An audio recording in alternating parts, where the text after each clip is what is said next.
Good evening. I call the February 10th Board of Ed meeting to order at 7 p.m. We will start with a moment of silence with Ms. Gerard.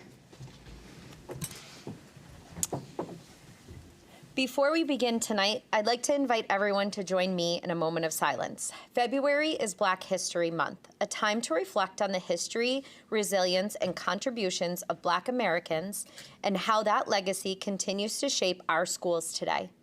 In education, that legacy is powerfully reflected in the courage of Ruby Bridges, who at just 6 years old integrated an all-white public school, facing hostility simply to receive an education, reminding us that access to education has been fought for and must be protected. We also reflect on Prudence Crandall, for whom one of our schools is named, an educator and activist who opened her school to African American girls, standing firmly for equity in education despite intense opposition. Both of these women's histories ask us an important question. What are we doing today to ensure every child feels safe, valued, and supported in our schools? As we consider current events and the challenges that still facing students and families, this moment invites us to reflect on our responsibility as educators and leaders. Please join me now in a moment of silence to honor the past and recommit ourselves to equity, dignity, and opportunity for all students.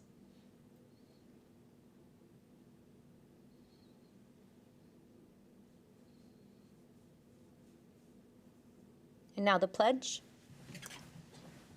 I pledge allegiance to the flag of the United States of America and to the republic for which it stands, one nation, under God, indivisible, with liberty and justice for all. All right, fire evacuation announcement.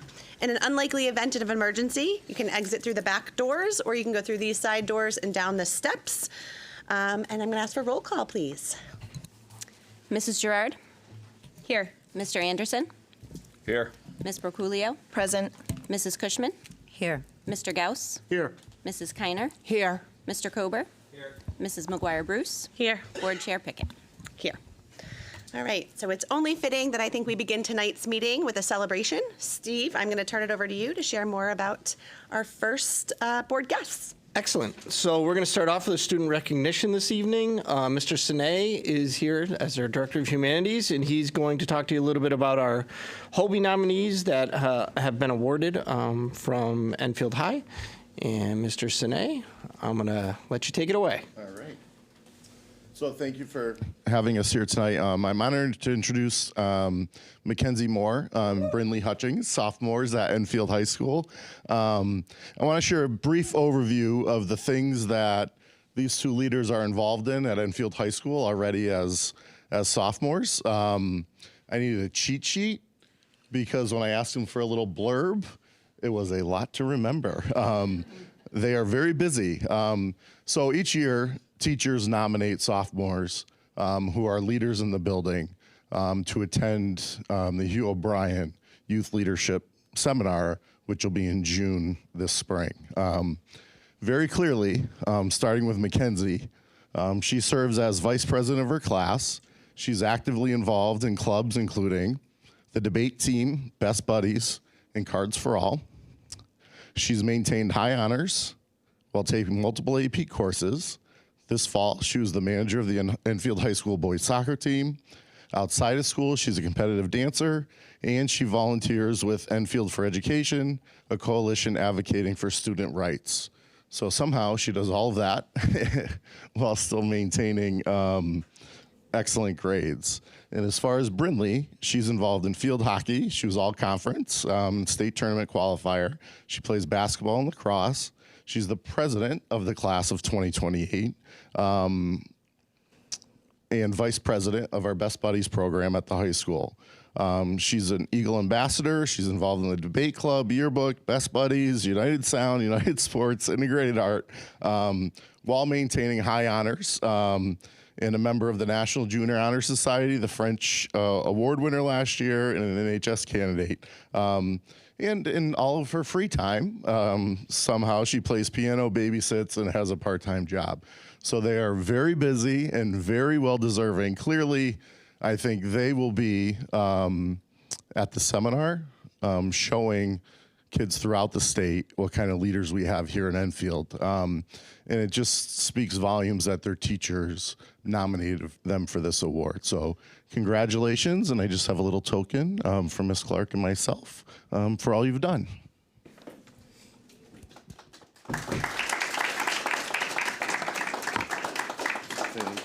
Thank you. Nice job. And they're happy to take any questions. Awesome. First, I'm going to share, is there anything that you girls would like to share before we ask you some questions? I'd just like to say thank you to Miss Barrett and Mr. Van Meter. They were the two who nominated me, and they got me here. Thank you, Mr. Tracy. Awesome. Congratulations to both of you. Thank you for your leadership and all the work that you're doing in our community. And I'll open it up for our board members.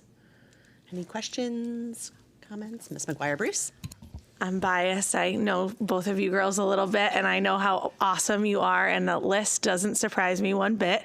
Congratulations. You should be so proud of yourself, and I know your families are too. So thank you for representing Enfield and all that you have done, and we wish you luck at the conference. Thank you. Awesome. Ms. Kiner? I just want to congratulate you also and tell you how impressed I am with both of you. I know one very, very proud grandma out there. I know her very well, and I've been hearing about a lot of your achievements, and we're all very proud of you. Congratulations, and have a great time this summer. Or is it, you go in the summer or the spring? It's the summer. It's in the summer. Perfect. Thanks. Mr. Kober? Awesome. So I just want to say congratulations. You guys have great achievement, great resumes. Sounds solid. So the only question I got, and I don't know if you guys gave it any thought, but like, do you have any like future aspirations? Obviously, you guys have a couple more years of high school. Are you guys looking at obviously staying in student government, stuff like that? I mean, in the BOE, we got student rep spots that might open up down the road, stuff like that. I don't know if you guys want to share anything about, you know, what's next for you.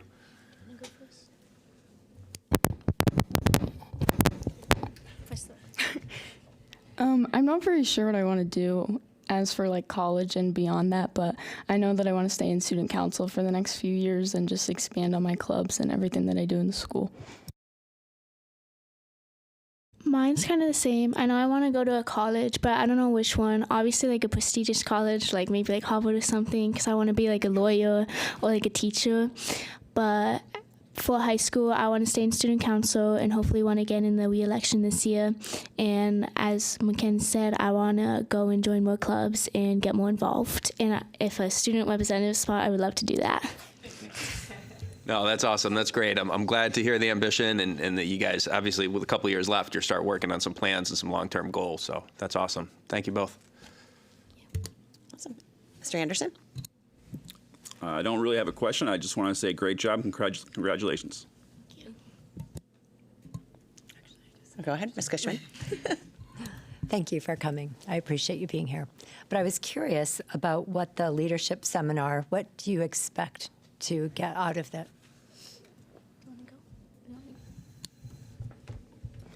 So I am a little nervous to go, I'm not going to lie, but I'm very excited to expand on like leadership qualities that I have. So I know that we're going to a few like meetings with like entrepreneurs and leaders in the state, and I'm very excited to like meet new people and learn new things. Obviously, since it's a leadership seminar, I want to learn more leadership skills and expand on that, and then be able to take it back to the school and apply them and like help teach other people. But I also hope to make like new friends, and we get a room with people, so I hope to expand like my horizon of other leaders and see what they're doing, and then take what they're doing and maybe incorporate it into our school. Well, that sounds like you guys have a good agenda. I know. I would also just share that nervousness is natural, and I heard this little thing that's like your body actually cheering you on. So hopefully that brings you into the conference well. Mr. Gauss. Thank you. Congratulations to both of you. And I was actually going to bring up the part about being nervous. It doesn't matter how nervous you are, just dive in with both feet and enjoy learning with your peers. It'll be a great experience. Congratulations again. Congratulations to you both. We can't wait to hear kind of how the conference goes and what you learn, and hope to see you back up here at some point. Thank you. Congratulations.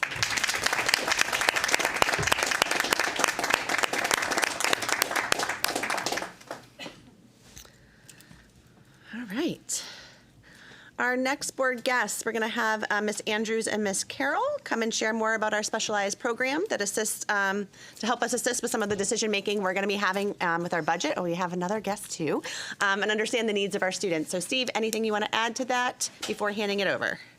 No, you did a great job in terms of introducing everybody and Mr. Morrison, who's our coordinator at Eagle Academy. So as I mentioned in the budget presentation last session, we have a new program that we're proposing, which is the RISE program. So I'm not even going to try to remember what that breaks out to be again, but I have it written down in my budget book. And we're going to turn over to Ms. Carroll, and she's going to take you through sort of how we got to this process and why we believe this is the appropriate next step. Yeah. Good evening, everyone. Thank you so much for having us tonight. We have a little presentation for you all. We'd like to provide you with an update on our Eagle Academy, which is our in-district academic and therapeutic program. We'd also like to present you with an overview of a new proposed special education program for Enfield High School, the RISE program. And that acronym stands for Respect, Independence, Support, and Empowerment. To provide context for tonight's presentation, we'd like to begin with a brief history of the Eagle Academy. During the 2017-2018 school year, we experienced a significant increase in the number of students with social, emotional, and behavioral needs who required a therapeutic placement. So during the 2018-2019 school year, we explored the possibility of developing our own therapeutic program in district.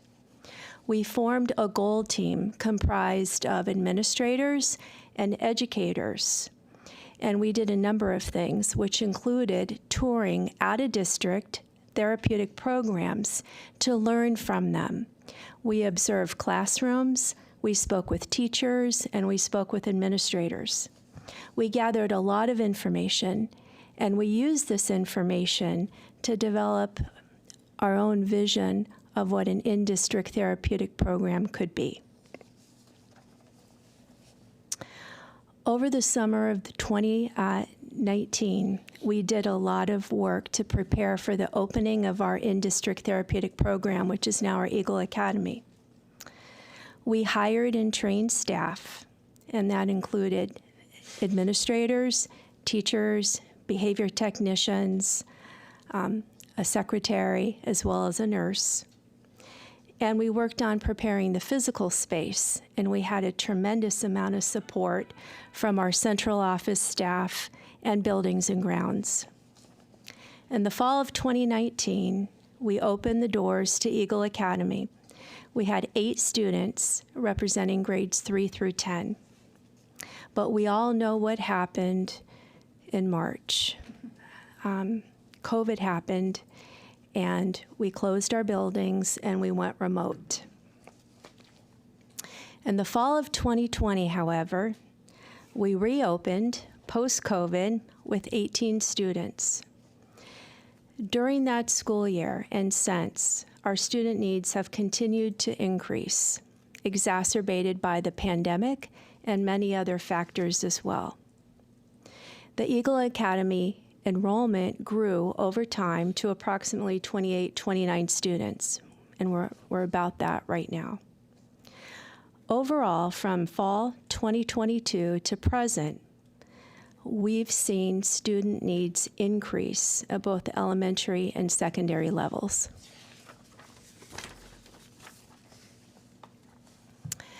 The diagram that you see now shows our current continuum of placements. The continuum goes from left to right, least restrictive to increasingly more restrictive. So we'll start on the left. In district, in our elementary and secondary schools, we have general education classrooms with push-in special education and related services and co-taught classes. We also have general education classrooms with pull-out services, and these services typically occur in resource or related service settings. We also have specialized programs with opportunities for students to participate in mainstream settings. Our specialized programs include our developmental learning program, our adaptive learning program, and our SOAR program.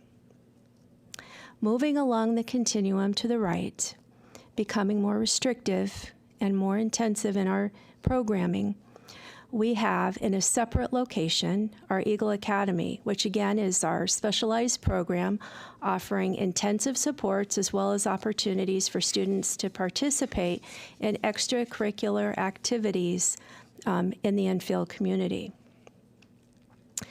And then finally, our most restrictive placement would be an out-of-district therapeutic school. We do have a small number of students who attend school out of district, and these schools offer very intensive clinical programming and supports for students and families. It's important to note that all placement decisions are made by each student's planning and placement team, of which parents and guardians are very important members.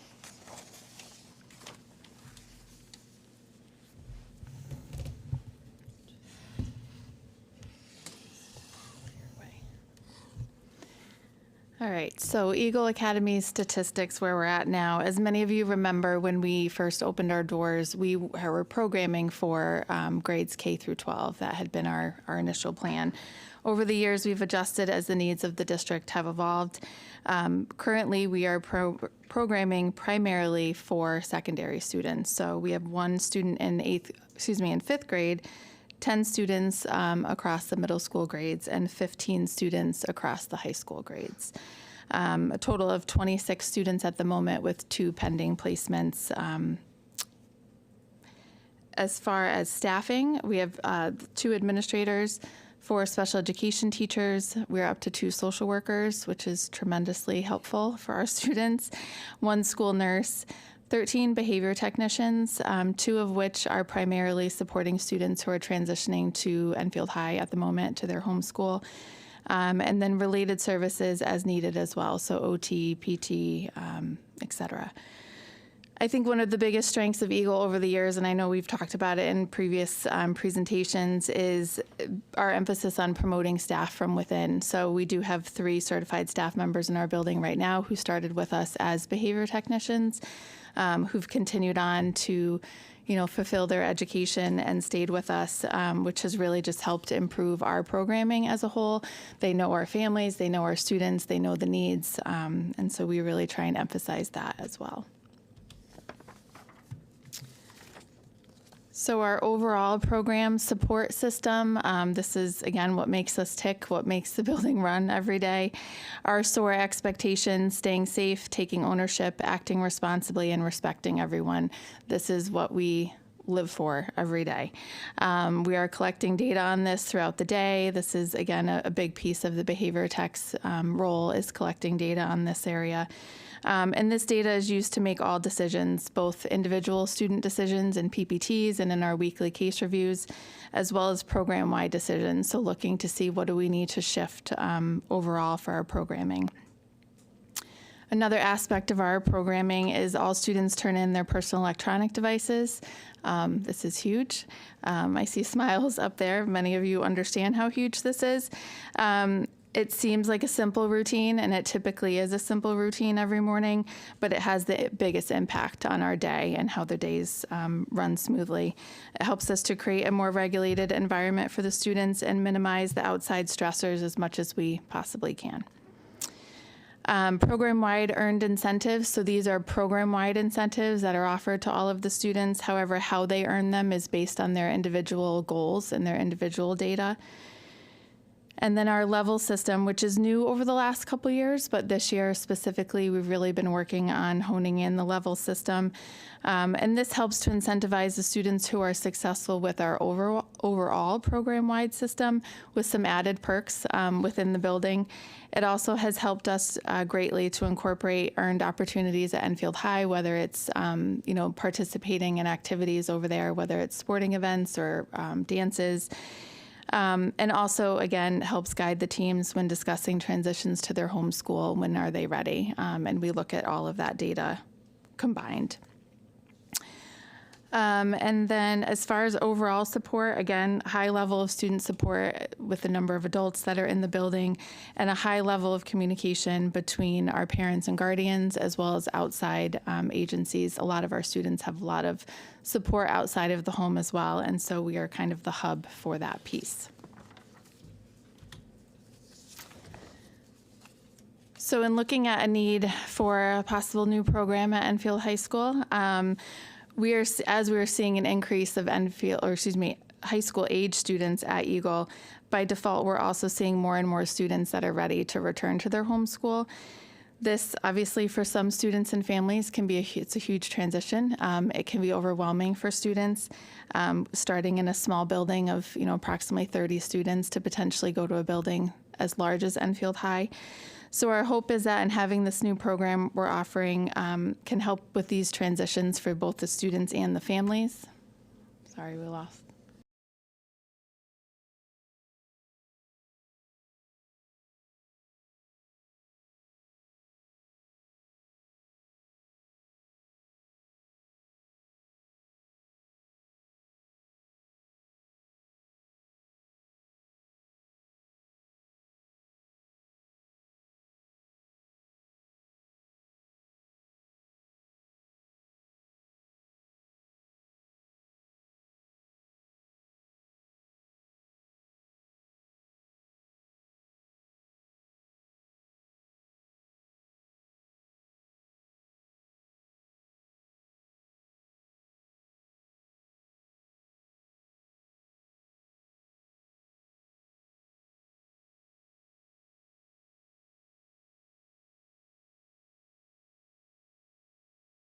Very large. So with just that number of high school students, looking to expand our high school programming so that we can potentially open up some space for other age students as well.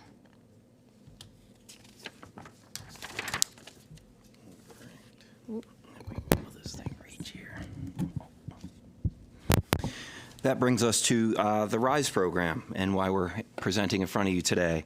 Some of the things, the history that they talked about with Eagle Academy, I think is important because they were able to slow that down a little bit and show you the importance of starting small. Starting small and growing it slowly and doing it the right way. I can share with you from my experience in other districts and other states that that's a very impressive thing that Enfield has built here when it comes to your continuum of care for students. RISE, respect, independence, support, and empowerment. The purpose, as was noted, just to grant our students that deserve that opportunity to grow, to expand their horizons, enter a large school again, and be part of something that they have worked really hard for consistently.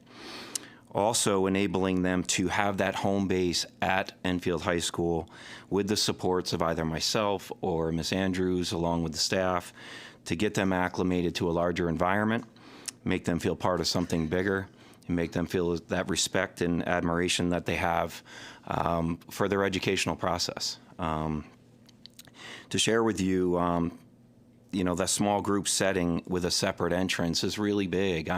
The overwhelming piece that was mentioned in regards to going from a small school to a large school, as we all know when we go into large environments, that anxiety for some of our students with difficulties can cause real issues. And certainly to get them acclimated to that environment is huge. We're looking for a 7:25 to 1:25 time, very similar exactly to what we have at Eagle right now. That also allows for students that do a full day there to be able to expand, stay the full day, ride home on buses, participate in athletics after, all those extra things that they've earned the right to do. Able to access that general population, the things that they're so excited to do. I could share with you, I attended the homecoming dance this year. Not my cup of tea, but it was fun to see our students be able to participate in that and something that they've earned the right, again, to do. And when I say the right, I mean just putting forth the work at Eagle for a consistent amount of time, regulating themselves when they need to, working with us, advocating for themselves, working with our social workers when needed, limiting and making sure that they're attending and limiting behavior issues. Staffing, so we're looking at one special education teacher there, as well as 2 behavior techs. Again, starting small, growing something that could potentially grow. We have been able to identify an area in the building at Enfield High School that is conducive to this and something that might be able to grow into potentially 2 classrooms at some point, depending on how well we roll this out. But this is an exciting opportunity, again, to kind of ramp up that continuum of care, least restrictive environment, offering us another something on that continuum here in Enfield, an urban district, and providing our students with the opportunity to grow. The projected enrollment for the fall is 5 students, with of course, the expectation that could grow over time. There is that additional class for expansion if we need it.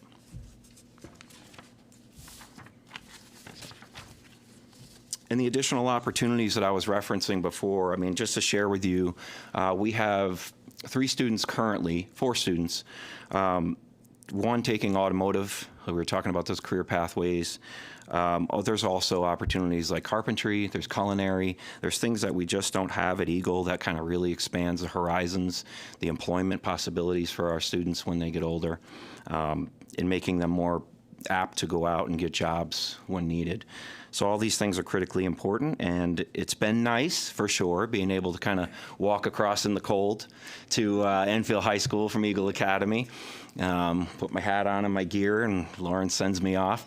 And we're able to see them kind of grow and develop. And I think this opportunity to have them with that home base, like I said, we could have a home base at Enfield High School.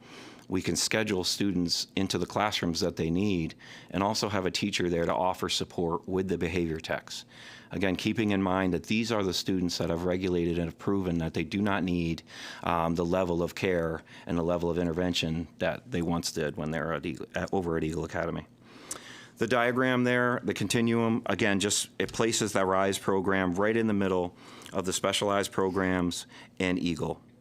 Again, this is something that as many districts, especially larger districts with challenging demographics, this is something that you want to have a robust amount of check marks on that line.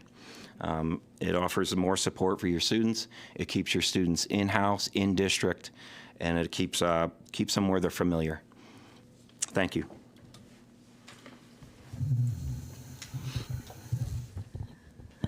Okay, so for next steps in developing our new proposed RISE program, we want to collaborate a lot, right? Collaboration is key to developing any new program, and the collaboration between the Enfield High School admin teams and the Eagle staff in central office, this is going to be critical.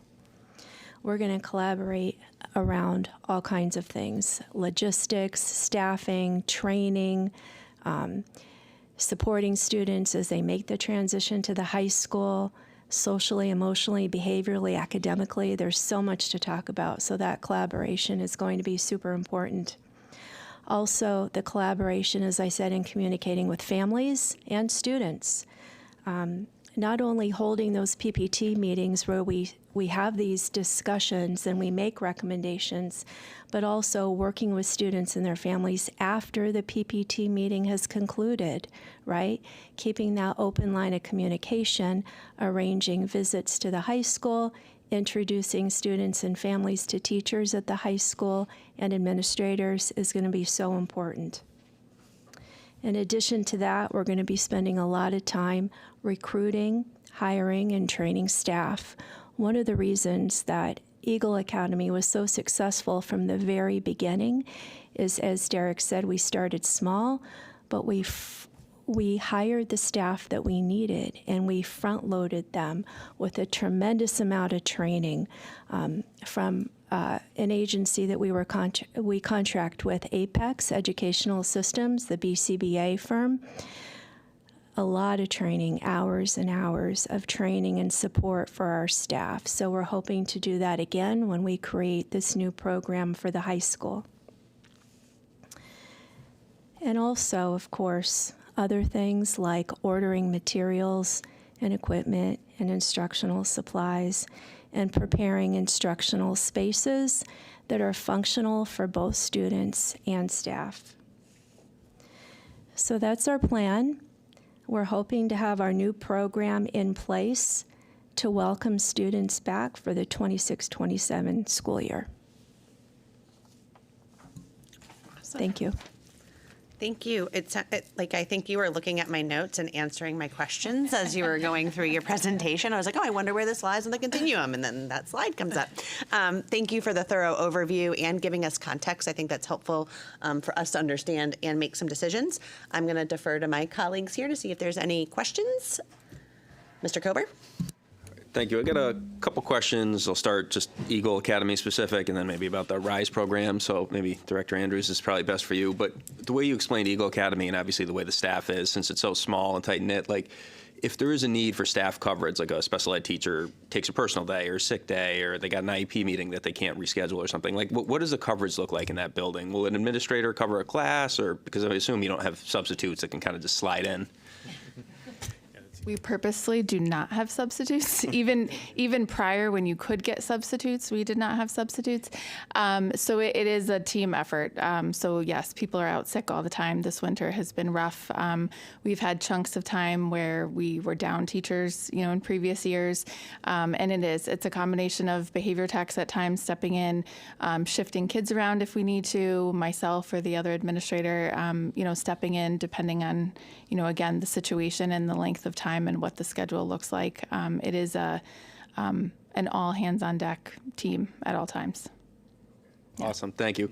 My other question, and this kind of, I guess, like a hybrid between how Eagle works to how like the high school with, and obviously, I had the opportunity to kind of go in the building and see it, and high school things are different. And then I'm thinking in the scheme of like conduct and discipline. So, like, what's the plan for incidents, as they happen at Eagle versus the high school? Like in high school, you may have like a detention or an in-school suspension and stuff like that. Obviously at Eagle, I'm assuming you don't handle it the same way. So could you speak to that a little, and then maybe like how it would look if we incorporated this program? So I think in our building, even prior to the district working on restorative practices, we were working on restorative practices in our building, and really trying to, repair relationships and not just having a quick or easy punishment or a consequence, but what's going to come out of that and what can help shape that child's behavior and future long term. So I think in our building, that's still our focus. Sometimes, there does need to be some sort of, follow through in other ways. But I think for this new program, and I can let Derek speak to it as well, but I think this new program, it's kind of a fine balance because you will be part of Enfield High School, but also trying to work within the program. And I think that's a huge piece from when the collaboration of our staff, myself, Derek, and the Enfield High staff and admin as well. Sure. If you want to add. Sure.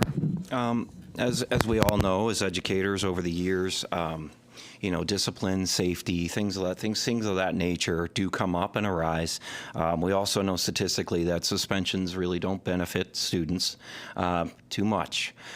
So we definitely have to look at things and make sure that, like we said, restorative justice, or learning something from the process. It's more than just having a student not in school because of a certain behavior. And we also have to look at the home life and our relationship with their families, where that student very well may not have a parent at home to watch them during the day, as you know. So all those things have to go into play. But again, these students we're talking about for RISE, they have earned it. Their discipline is clear as clear could be, if it's up to me, and consistently. The ability to be respectful, to say thank you, to be appreciative, to have some dignity, to have some honesty, all those type of things. I know they get used as slogans sometimes, but it's really important for our students. And it's really important to instill that in them as they work their way back. Because working their way back to something where they maybe don't feel all that comfortable anymore is important. Awesome, thank you. So my last question, then I'll let some other colleagues chime in. With the RISE program, just to conceptualize how it will look like. So you talked about a separate entrance. You'd be preparing space at the high school. So presumably that would be their home room. Right. And then, they could select what classes they want. So if, say, they only want to take maybe one class, like culinary or something. So the rest of the day, though, they would spend it at Enfield High in this home room, or would they go back and forth throughout the school day. Correct. So Enfield High would be their placement. So it would be that teacher that would be hired would be a special education teacher. We would be looking for whatever slots that weren't available in the schedule, whether maybe take a math out, you take an English in, take a social studies out, electives out, those type of things. So whatever it is in that student's schedule, that teacher will be able to backfill that. Great. Thank you, guys. Ms. Gerard? Thank you. I appreciate all that you do because I know that this is really hard work and really kind of collaborating with Enfield High School is definitely a plus. I think you did answer one of my questions when it comes to like as far as transition works, and it makes a lot of sense as far as moving into that and the transition and working with families. But I just wanted to say thank you. I think this is a fantastic program, and you really are putting a lot of work in the forefront for this so that we understand exactly what these children need. And also treating them just like normal people is really the biggest thing because, like you said, bringing them into everyday life and into adulthood, this is something that they're going to need to learn. So this is absolutely fantastic, and I look forward to hopefully seeing this move completely forward. So thank you. Ms. McGuire-Bruce? Thank you. I just wanted to say a couple of things. First, least restrictive is obviously most important, so I appreciate that and the work that you're putting in to make that happen. Obviously, with students, the goal is always to reintroduce, right? It's kind of like you're raising kids and you want them to leave the house. And it's exciting that they will be able to participate in athletics and all that. You did briefly talk about this. I just wanted to ask, so obviously, we know that the hope with Eagle Academy and potentially a pre-ref and growing, but this would allow students out of Eagle Academy to attend Enfield High and would open up some spaces for specifically maybe younger students that used to have space, but obviously the needs are higher. Is that true? I think I can take it. So that is the goal.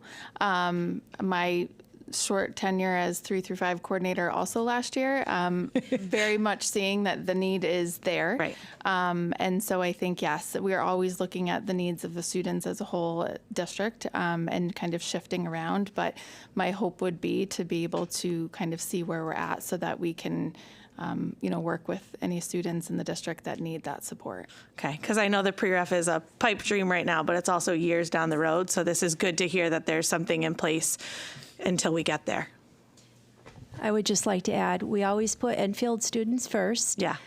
Having said that, I do receive phone calls periodically, as does Lauren, from directors in neighboring school districts.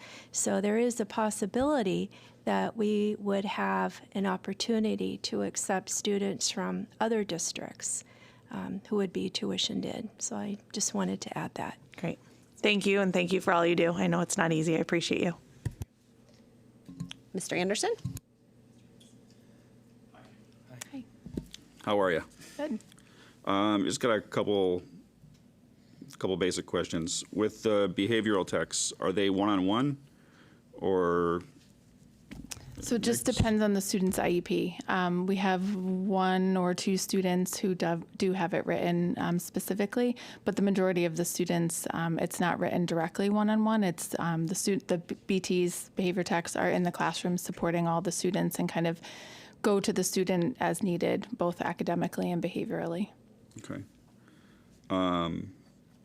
What would the transition process be for a high school student from kind of start to finish to get back into the high school full time? So what is it now, or what would it be? Both. Both. So at the moment, we have kind of again, these 2 behavior techs that are working with students now that, depending on which period of the day they're taking a class at the high school, and this is all, again, PPT decision when they are ready, looking at their data. But we work with the high school and the counseling office to schedule them for classes, try and look at what are the classes that they would do well in, right? So not all students should start with a core class. Maybe they start with an elective class.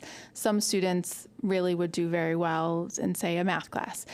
So we look at their strengths and kind of go strengths-based first to push them in for a class or two at a time. Obviously, Enfield High has an A-day, B-day schedule, and we do not, so that makes it challenging at times. But we attempt, in theory, to start with one class a day, and then we meet as a PPT team, discuss how that's going, and then increase from there. So that's how it's been working. I would picture the RISE program being a very similar setup, again, with just their home base being that one classroom. But again, it's a PPT decision to, just as we do in our other programs, the ALP and the SOAR programs, PPT decisions to discuss when they have additional classes out in either the co-taught or non-co-taught classrooms. Okay. So the students that would be outplaced, what is it that Eagle Academy can't do for those students? Yeah, that's fine. Yeah. So that's a great question. A small number of students require an out-of-district therapeutics school, and those schools typically can provide clinical services. And for example, medication management. So there may be a consulting psychiatrist who may be on site for part of the week or part of the month who is able to treat students. There could be clinicians that specialize in family dynamics and family counseling, where the family comes in and participates in that as well. So it's a higher level of care, more intensive supports, often that move into the medical realm. Not all of our therapeutic schools offer those services, but many do. All right, thank you. You're welcome. Mr. Gauss? Just parlaying off of what Mr. Anderson asked, I don't know exactly how it works, but I do have a question kind of similar to what Mr. Anderson asked, in that the services that Eagle Academy provides, are there similar services in other schools that don't require like the medical, therapeutic, and things like that, that you guys can like collaborate and learn from each other from different schools and maybe expand our program that way? Is that something that's possible? So one of the other aspects of my role and Derek's and the other special ed coordinators is we all carry an outplacement caseload. So that could be students who are in magnet schools, but also students who are outplaced to other therapeutic programs. And so we do, to the best of our ability within our timeframes, try and get out to, potentially observe those students and by default observe those schools as well. So I know there are several schools that are on my kind of radar in the next couple months to be able to go down and see, because again, we've seen many of them when we did our initial planning a few years ago, but schools evolve over the years. All schools do. So in the PPTs, I hear a lot of what's being offered for these students. And so being able to go out and see it in person is kind of on our radar a lot of the time. And also, again, just kind of checking in and keeping track of those kiddos who are outplaced. And again, many times being able to bring them back from outplacement as well. Okay, and then one other question. I'm a huge proponent of second chances. I love the idea, but inevitably something's going to happen where one, or it could be years down the road. Is there already a plan in place for like bringing them back into Eagle Academy if something were to happen, and start the process over, so to speak? Yeah, so obviously that is something that we even anticipated that question, because it's certainly something that could happen based on life circumstances, whatever that might be. Students could struggle, and it might not be for them. But this will give them the opportunity to try. It'll give them the opportunity to have that consistent supervision, and it'll give us the opportunity to really be dialed in quickly. So holding that spot. We talked about that, the three of us today, for a student who might need to come back and reacclimate back to Eagle Academy. Yeah, I think a key word here, I think, is flexibility in that transition. And I also want to just mention, to your previous question, was how fortunate Enfield is. And I could say that through my history of working in other places, to have a therapeutic day school, public day school, is not a normal thing. It's Right. not. Oh, I agree. So, And so my question has nothing to do with do we need it. It's pretty awesome. Can we make it better or bigger? Especially considering what you're doing is bringing kids into the high school and having more space, and you don't know necessarily Correct. the needs of the incoming students. It's on. It is on. All right. Thank you very much. You're welcome. Thank you. Ms. Berculia? I just have a quick comment, not a question. I just wanted to say I really appreciate your commitment to restorative practices. We know that students typically can't be suspended for behaviors that are a manifestation of their disability, and they can't learn if they're not in school. So more than that, all behavior is a form of communication, so it's our job as educators to teach students how to learn from their mistakes and make it right through the restorative practices that you mentioned, so that students are set up for independence in the future. All that to say, I'm just really excited to see how this commitment to best practices evolves, both at Eagle Academy and in the district as a whole. Any others? Mr. Anderson? Sorry, I just have one more question. With the pre-ref stuff that's going on, and 10, 15 years down the road, you guys are slated to go to Eli Whitney. Is that going to cause problems with transitioning to the high school? Because now you're not walking, you're on a bus. So I think that's the biggest perk to this program, is that in theory our students who are transitioning to the high school would be a part of the RISE program, which would be housed at the high school. So we're actually kind of eliminating the issue that we potentially would have in a few years if we are no longer right next to the high school. Got it. Thank you. Yeah. Ms. Kiner? I'm pretty new at learning about Eagle Academy, so my question is pretty basic.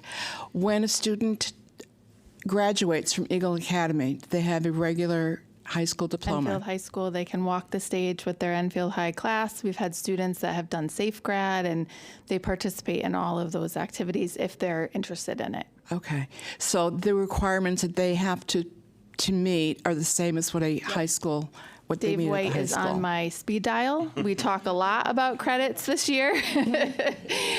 So yeah, they have all the same requirements. Thank you. Yep. Mr. Cover? Thank you, Madam Chair. So last couple questions, and this might be geared toward Director Carroll. I know you kind of touched on the continuation placement, and then obviously you already talked about there's going to be a lot of like PPT meetings and IEPs with this. So could you just kind of, I guess, give a little more overview of like what that would look like? So like all these students that would be transitioning into RISE, like we'd have to reconvene PPTs, IEPs for them, and then that placement would look, I guess, what would the difference be? It would say that it would be a specialized program versus Eagle Academy outplacements? Right. So Lauren and Derek and I will be reviewing the children that currently attend Eagle Academy. And Lauren and Derek will be taking a very close look at the data collection, the progress monitoring for those students, and thinking about which students are most ready, have a demonstrated track record, showing a readiness to go back or to attend Enfield High School. And then the conversations with the families occur. I'm a big believer in talking to parents before the PPT, right? Especially when you're proposing a change in placement or change in programming. And so those conversations can happen. And then at the PPT meeting, the team would formally review the data that's been collected and the child's performance, and then having that, more formal conversation around recommending the RISE program at Enfield High School. And then once that recommendation is made, it would be reflected in the student's IEP. And the RISE program is a specialized program, but the programming can look different for each student based on their needs. Some students may may start off with maybe one course in Enfield High School, another might start off with two. So the time with non-disabled peers can vary from student to student. But all of that would be captured in the IEP document that is shared with the students, administrators, and teachers and related service providers. No, that answers it. So then with the RISE program, then obviously it'll incorporate more of a workload. I mean, besides, and my second question will be to like superintendent just regarding staffing, but that additional workload would still be manageable with the current way you guys do IEPs? Like you wouldn't need, I guess, extra supports or times for those? Does that make sense? Yeah. So you're talking about the actual work of writing the IEP? Yeah. I mean, I'm assuming because all of the students already have them, so you'd just be kind of amending them for the program, correct? Right, and the case managers and the administrators would be involved in that work. Okay. I guess my last clarification then too. So the goal, obviously, as the program rolls out, is thinking of that continuum, how you drew it, obviously from left to right and right to left. So RISE would be, students would be moving from EAGLE into the RISE programs. They'd be moving in that direction. Do you foresee, or would it be possible for students on the other side, like in the SOAR program at JFK or something, to transition to RISE that way? Do you see it kind of being both directions? That's a great question. I think that those are conversations that are going to occur in our initial collaboration with the Enfield High School administrators and teachers as part of our next steps. I think one of my first bullets is collaboration with Enfield High School, and that particular question is on our list of something to discuss further. I think that there's always a possibility for changes in placements. I think the key is being thoughtful and making informed decisions based on data collection. So, awesome, thank you. So then my last question will just probably be to the superintendent at this point, just to confirm the budgetary impact if this proposal will go into effect. It would be one new special ed teacher and 2 new behavior techs. Is that the extent of the changes? For next year, that's what is included in the budget, yes. Okay, thank you. All right, I think I'm going to wrap us up. One is a piggyback on Mr. Kober's question, and if you could just briefly share, I know the SOAR program, my understanding is we have it at JFK, and do we have a SOAR program at the high school as well? So can you share a little bit about like the similarities, difference between SOAR and RISE and the students that they serve? yes. I can go and then you can follow up if you like. So, Lauren and Derek and I have discussed this. What's going to be the difference between, we anticipated this question, the SOAR program and the RISE program, right? So we are creating the RISE program at this point in time specifically because we've identified a need. And that need is we have students at the Eagle Academy who are demonstrating readiness to transition to the high school. But we want to have a home base for them. We want to have a program there to support them, especially in the early stages of that, to ensure that their transition is successful. So we're creating this program at this point in time for that purpose. All right, so that's the RISE program. The SOAR program was created for students who are already at the high school, who have needs in the social, emotional, behavioral, academic areas, and who require a higher level of support and programming that they would typically receive in a general education classroom. Thanks. My guess is that there'll be some collaboration between those programs and supports, and then my wonder is if like eventually there's maybe some type of combination or collaboration. It looks like somebody has something to say, so I'll pause. Yeah, no, I love that, and collaboration is great. So Crandall also has SOAR. Just to share with you, like we have professional development next week going on, and we're actually communicating and working with folks at Crandall. Our Eagle staff has also gone over to JFK and kind of helped them out and, collaborated with them. So the sharing of the ideas, same thing as at the high school. There is a special education coordinator at the high school. Again, these additional folks that we're introducing our students to, guidance counselors again, which we don't have at Eagle. There's just more staff. There's more people to acclimate them to get them more ready for the world. Yeah, I have one other thought on that. Just a final point, going back to your question, Ms. Pickett, the difference. The RISE program, we're envisioning this as a fresh start for many of our students that are transitioning to the high school. So new teachers, new support staff, possibly, different setting of the high school. So we're seeing this as a fresh start for them. Awesome.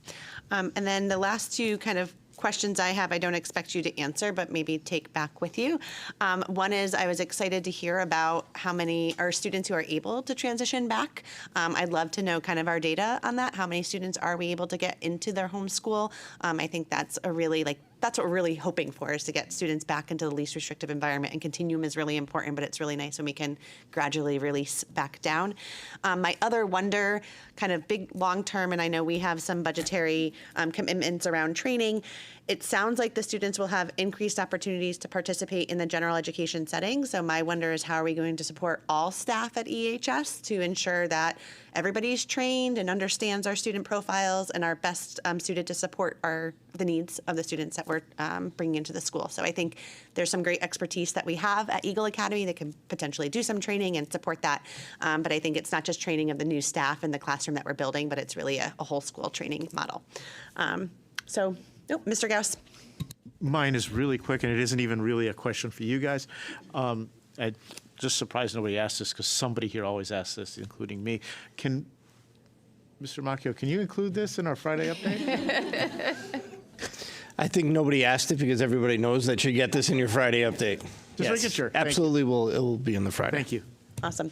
Thank you all so much. This is such helpful information for us in our budget kind of conversations and deliberations. So thank you for the work that you do and the students that you serve. Thanks a lot. Thank you. All right. We have a shortened superintendent's report since Mr. Macchio is going to be busy later on in the agenda. I will defer to our student reps. And we're going to welcome our alternate here for grade 11. We have Avery LaLoupe, who's filling in for Chase. But Avery, sorry, we always let the senior go first. All right, good evening, everyone. So I just wanted to start off by going over one thing I said last meeting. The Blues and Beyond Assembly is coming this week and next week. I believe I'm actually not sure which grades are going this week and next week. But again, this is an educational musical assembly to educate students on African American history through music in honor of Black History Month. The 2026 CAS Awards have been given out. The Music Award goes to Sadie Minalga, and the Visual Arts Award goes to Haley Fossell, so congrats. Enfield High Girls Lacrosse will be having a fundraiser coming up on February 17th at Red Robin. The fundraiser is going to last all day, but raffles will be there from 4 p.m. to 8 p.m., so come support. Safe Grad will be having a flower sale fundraiser from 7 a.m. to 9 p.m. 7 a.m. to 9 a.m. in the EHS lobby, and they will take cash, Venmo, or Cash App. Carnations and roses will be available. The Enfield Instrumental Music Association will be performing at the Springfield Thunderbirds game on February 27th, and this is a great opportunity to celebrate our music students. Tickets are discounted at $22, but must be ordered by February 14th.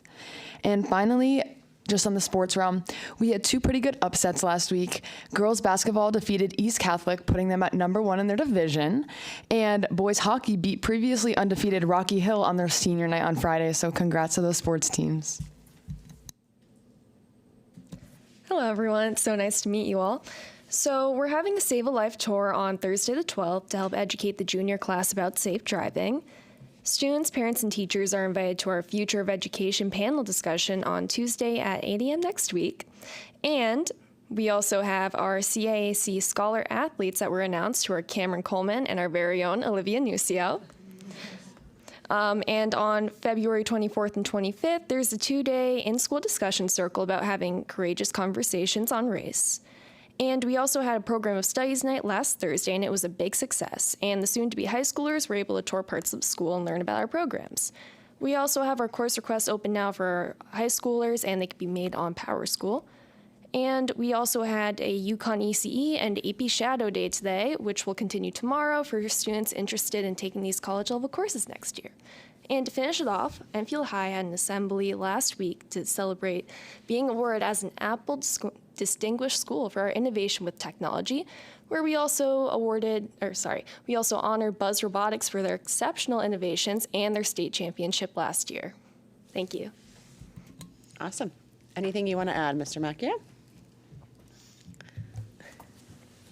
No, just welcome Avery. Thank you for that in terms of the Buzz Robotics. They actually did a preview of the upcoming robot as well. And I do wish them the best of luck. Last night I attended the pasta dinner that they put on.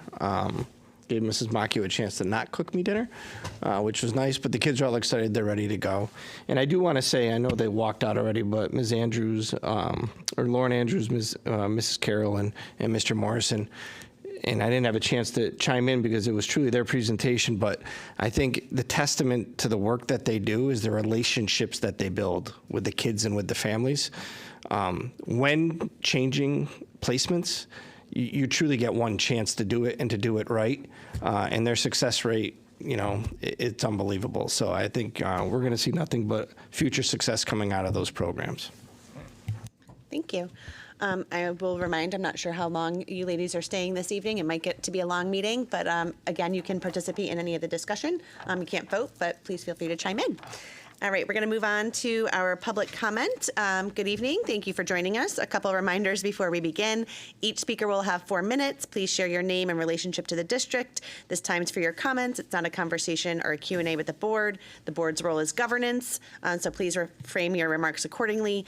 Also remember that all comments become part of public record. In keeping with board policy and state law, we ask that you avoid sharing information that's confidential, including personally identifiable student information or specific personnel matters, which can't be addressed in this forum. We appreciate you being here, and I'm going to start with Ms. Griffin. Maureen Griffin, mom. First up, it was a big packet, so there's lots to say about it. The calendar, that second page, great job. People should come and talk because sometimes they listen. I have one more comment about it. When you list all the holidays and everything and say, look at the website for more information, I would suggest that if you're going to do an explanation of what the holiday is, that you have a member of that culture or that religion review what the explanation is that you propose to make sure that there's not any misunderstanding just because it's not what you are, so you don't know. And who better to say, yeah, this is what we believe, or this is what this represents, than those who do it. Attended the community conversation with my husband. It was good, really good, exciting. He's a Republican. He's very conservative fiscally. He's excited for it. So it was a good presentation. Mr. Macchio, you did a great job breaking down a little bit more about what the special supports and education programs are and what they mean. One comment my husband had about it was, we need that for the general ed classes. What's really happening in them right now? Because our kids are just graduated, a senior and a sophomore, and we remember when we first brought them into Hazardville and going, holy crap, this is what a classroom's like now? And they're that much older, so I'm sure they're even more different than what we experienced as kids. So I don't know, if you have another conversation, invite staff from those classes to make a presentation if they're willing, and I think they want the new building, so maybe they will, what the classroom is, what the instruction methods. I mean, just the manipulatives take up so much space and everything, and I never even knew what that was. So you learned your times tables. A little different now. And maybe even some video clips of the classrooms and the setups, and just to really get the understanding of why things are different and why continuing in the current buildings isn't sufficient for our kids. The 9,000 series, that was a lot of reading. Took me a few hours on a couple days. Lots of information. The biggest thing that I got out of it is that it seems like you guys are looking to focus what you do here, looking to remember your roles as the upper level, set policy, procedure, curriculum, the direction of the district, not the how do you implement, the implementations on that side, and questions involving things go through them, and just really clarifying how things need to go. And I'm reading, like, yeah, okay, this makes sense. The thing where you guys are giving up your public comment, your individual comments, it cuts both ways. So it's not just, you're not losing your voice. Your voice is being tailored to the business in front of you. But I don't lose my voice, so thanks. All right, bye. Thank you. Miss Riley.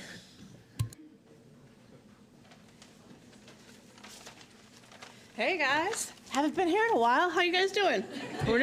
Are we okay? We stressed out? Are we good? Okay. So, Charlotte Riley, I'm here as president of First Readers this evening. Trying to brighten up your month of February for you. First, I'm going to give you an update. Then I'm going to give you a commercial for our fundraiser. So, I know I say it all the time, but I'm going to say it again. So, First Readers, if you don't know, we recognize and celebrate kids in Enfield that are emerging readers. We have 2 ceremonies that have local celebrities come, and they hand out T-shirts, books, pencils, and medals. Our first ceremony of the year is March 17th, St. Patty's Day, and we have thankfully got Mr. Macchio, Mr. Longy, and Ms. Middleton coming as our local celebrities that night. So after the student has been recognized at school, they get a certificate at school and an invitation letter to come to our ceremony. So that's how you get in. So we cannot wait to see the new First Readers this year. We have been super lucky actually this year. We have been awarded a sizable grant from 100 Women Who Care. And then because our program is that fantastic, we were awarded the matching funds to that from the Richard Schultz Foundation, so that's helping us. And we also received a book donation for our first ceremony from Enfield America 250 Committee. So we are definitely on a roll this year. So to continue that roll, here's the advertisement. Please come and join us for our one and only fundraiser that we do every year. It's the only fundraiser that we have. It's Trivia Night on Saturday, February 28th. At Mount Carmel. It's bring your own beverages, bring your own snacks, food, dinner. You can even call up Enfield Produce and Deli, and they will deliver it to Mount Carmel for you, and we get a portion of those proceeds. Doors open at 6:30. Trivia starts at 7. Ticket prices. You can either get a table of 10 or up to 10, just not past 10. Is $145, and you can come as a single, and a single ticket is $20. So it's a big savings if you get a table of 10. Then we have speed rounds in between 4 regular rounds. This year, we are doing a promo that if you if you buy your ticket ahead of time, on Eventbrite, or call me, or email First Readers, and you pay before this Saturday, Valentine's Day, we are going to send you or your team an email, and you will have the chance to pick the last 4 categories for the final speed round. So, as of right now, we've only sold 1 ticket of a table of 10. So, that table's looking like they might win the last round. So, if you could, and you want to come, definitely purchase a ticket before Saturday, and you can have a voice in on what the last rounds are. Backed by popular demand is our MC, Terry Lacasse. He is awesome. So this is going to be a good night. We're going to have multiple categories per round this year, so if you don't know Disney trivia, it's okay, because maybe you're good at math, or maybe you're good at history, or maybe you're good at Backstreet Boys. I don't know. We'll see what happens. So we would definitely like you to come. If you can't come because you don't want to leave the house because it's negative 50 outside like it's been lately, I don't blame you, but you should come out anyways.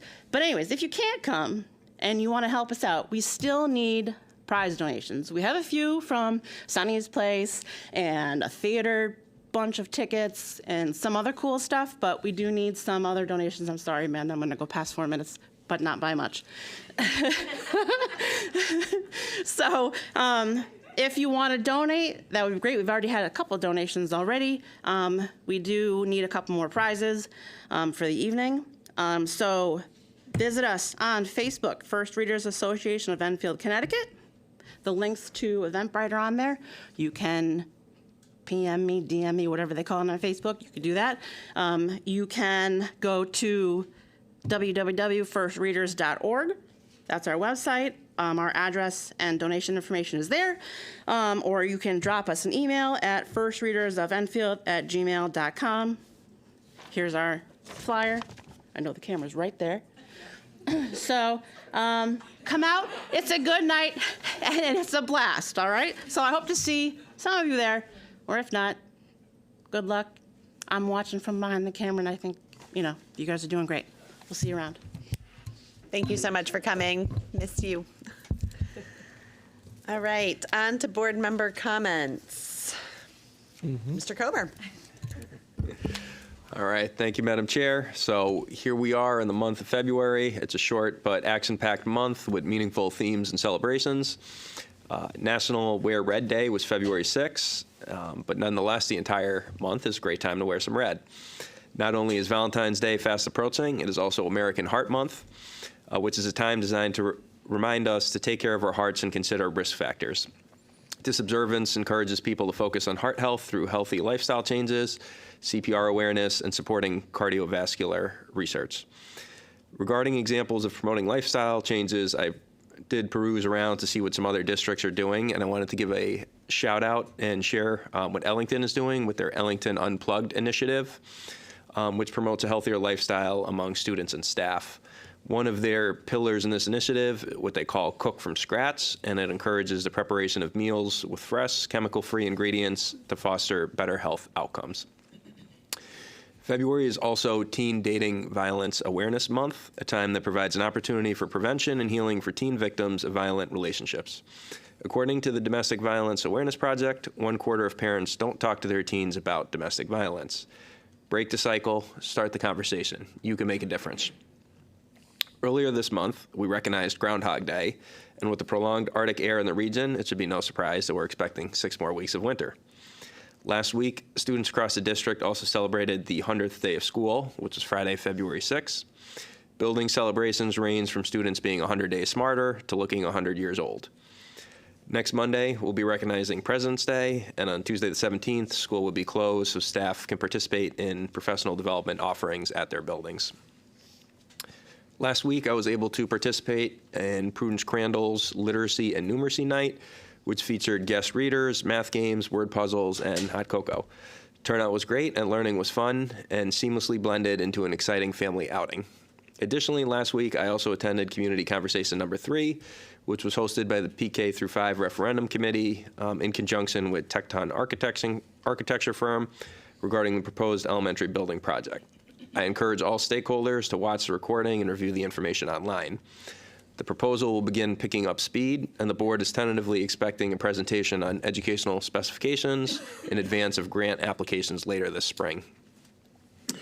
Following some conversations from our last meeting, I wanted to share a commitment to fiscal transparency and the fact that quarterly financial reporting will continue, with updates not only being provided to the town council, but also being publicly accessible online.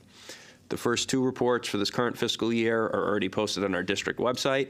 If you go to Enfield Public Schools, click the tab for departments, business departments, you will see quarterly financial reports, and the 2 PDF files are uploaded there. Additionally, through our board leadership and some conversations in our political caucuses, we are currently reviewing BOE reporting structure, our protocol on what warrants immediate versus routine notifications to this board, and how we should be receiving various metrics, data summaries, and updates on our strategic priorities. Ultimately, transparency, accountability, and clear communication should guide these standards. Critical updates must continue to be transmitted without delay. Weekly updates should continue to include non-time sensitive information, and monthly reporting remains reasonable for general trends and indicators. When it comes to anything out of the ordinary that interrupts school operations or student learnings, events such as the arrest of a student on school or during school hours, or an incident where a staff member may have been injured or at risk of injury, there should be no delay in alerting members of the board. On February 4th, Governor Lamont released his recommended budget adjustments for the upcoming fiscal year 2027. In addition to adjusting appropriations to fund K through 12 public education, the proposed budget contains several policy changes that impacts students and districts throughout the state. The School and State Finance Project released an information paper providing an overview. Pertinent to Enfield, since we are an alliance district, we are held harmless from receiving a decrease in ECS funding, even if the ECS funding would result in a decrease for these towns. So in the upcoming state budget, our ECS contribution from the state will be $29,823,645. I will note for newer board members and for the public, while ECS funding is considered an equalization grant, this is actually a portion of state funding that comprises our town appropriation, money that comes from the state to the town. So this is not the same as other entitlement or competitive grants, which fall outside our fiscal appropriation from the municipality.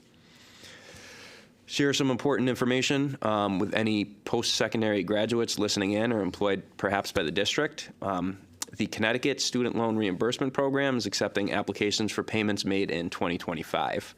This program was created to provide direct financial relief to Connecticut residents burdened by student loan debt.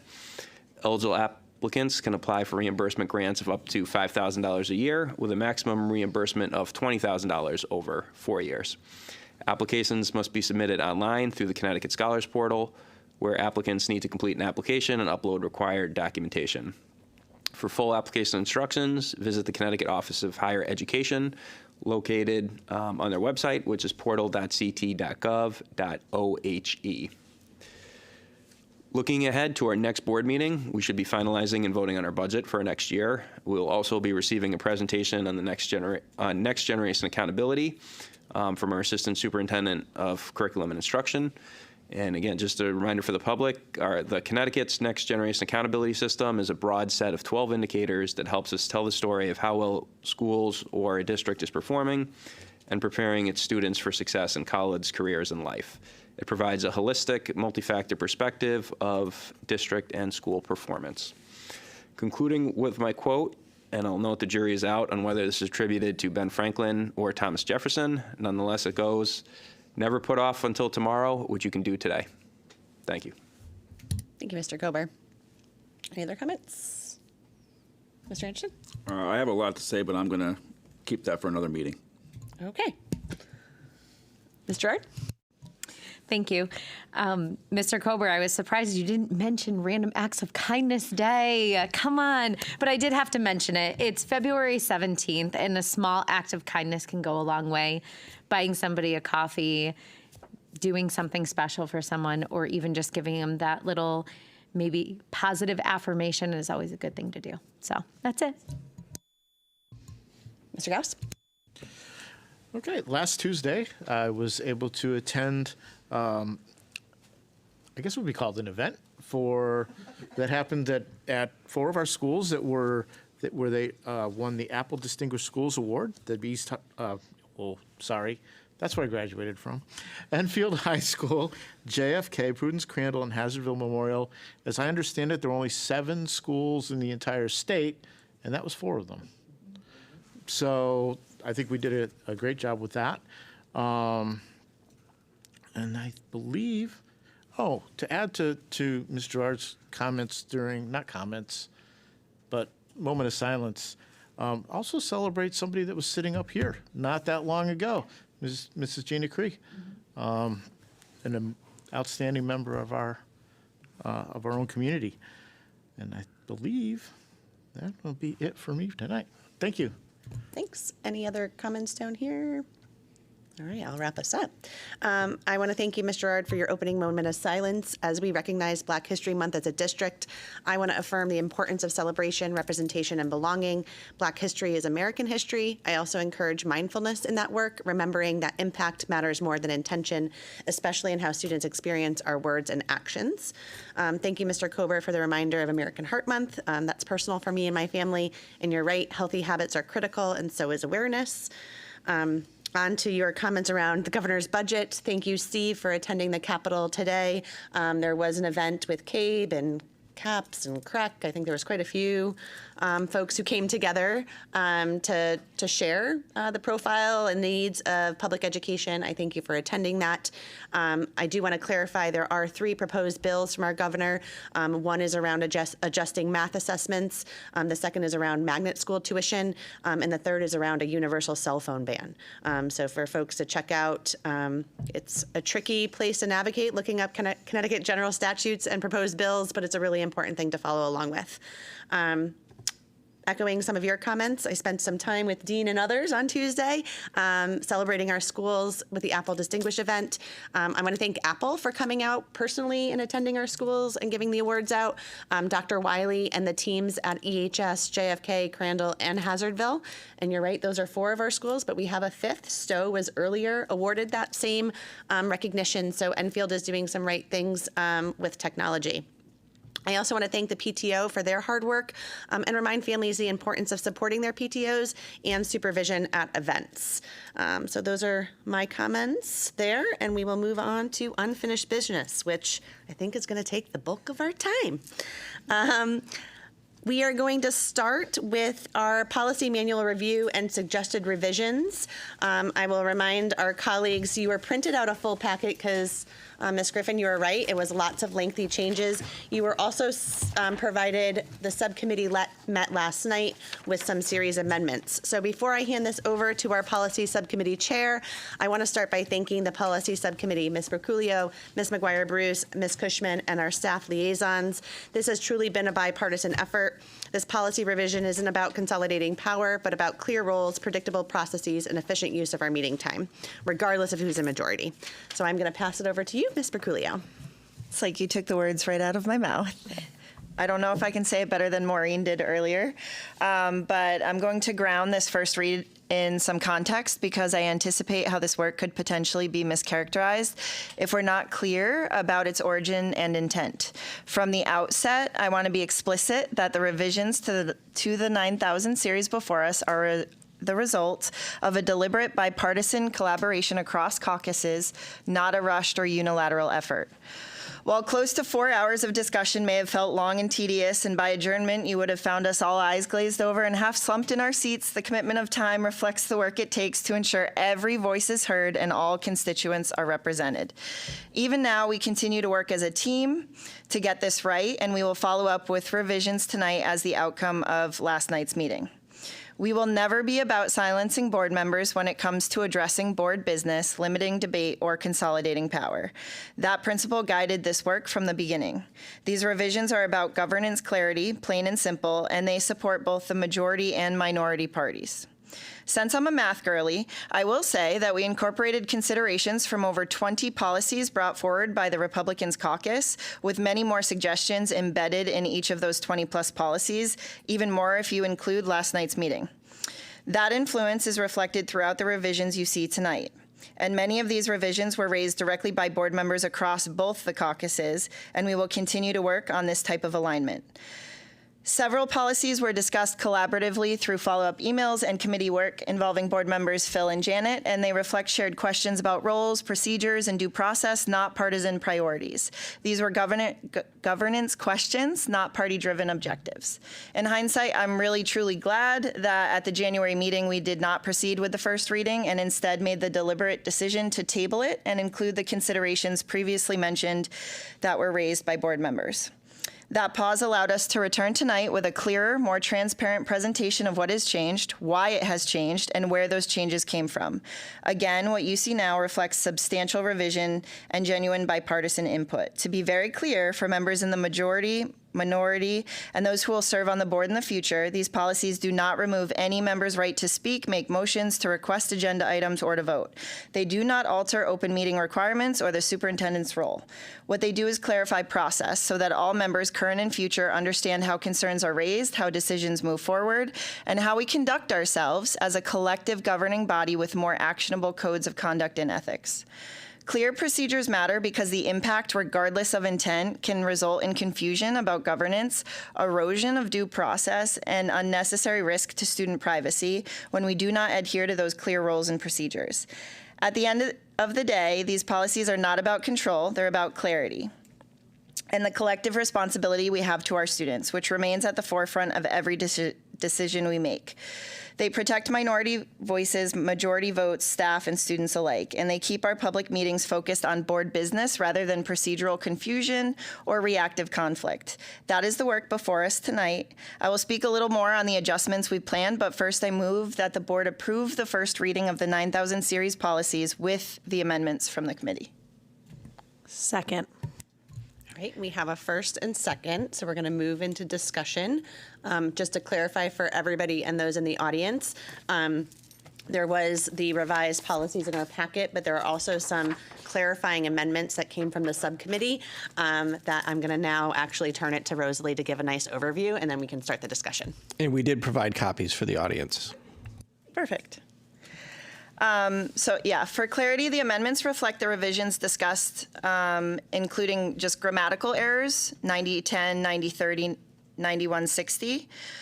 Some changes that had already been discussed in committee that just didn't make it into the first redraft, like 9015, 9200, and 9210. Some policies that we are keeping that were not in the original packet and had already been discussed, which would be 9272 and 9125. There were a few organizational and clarity of language changes in 9210, 9180, and 9060. And 9120 had the most changes, many for the reasons I already mentioned above. But in many places, the changes reflect bipartisan governance, and we know that's what we're striving for, including ensuring that it is a 2/3 vote, not simple majority, so that both majority and minority parties have fair voting rights. Thanks. All right, so now we can keep with our discussion moving. Anybody else have any comments? Mr. Cover. Just, I guess I'll start with a procedural question. For the motion then, for the policies, do we plan to, are we doing that motion as a slate for the entire book?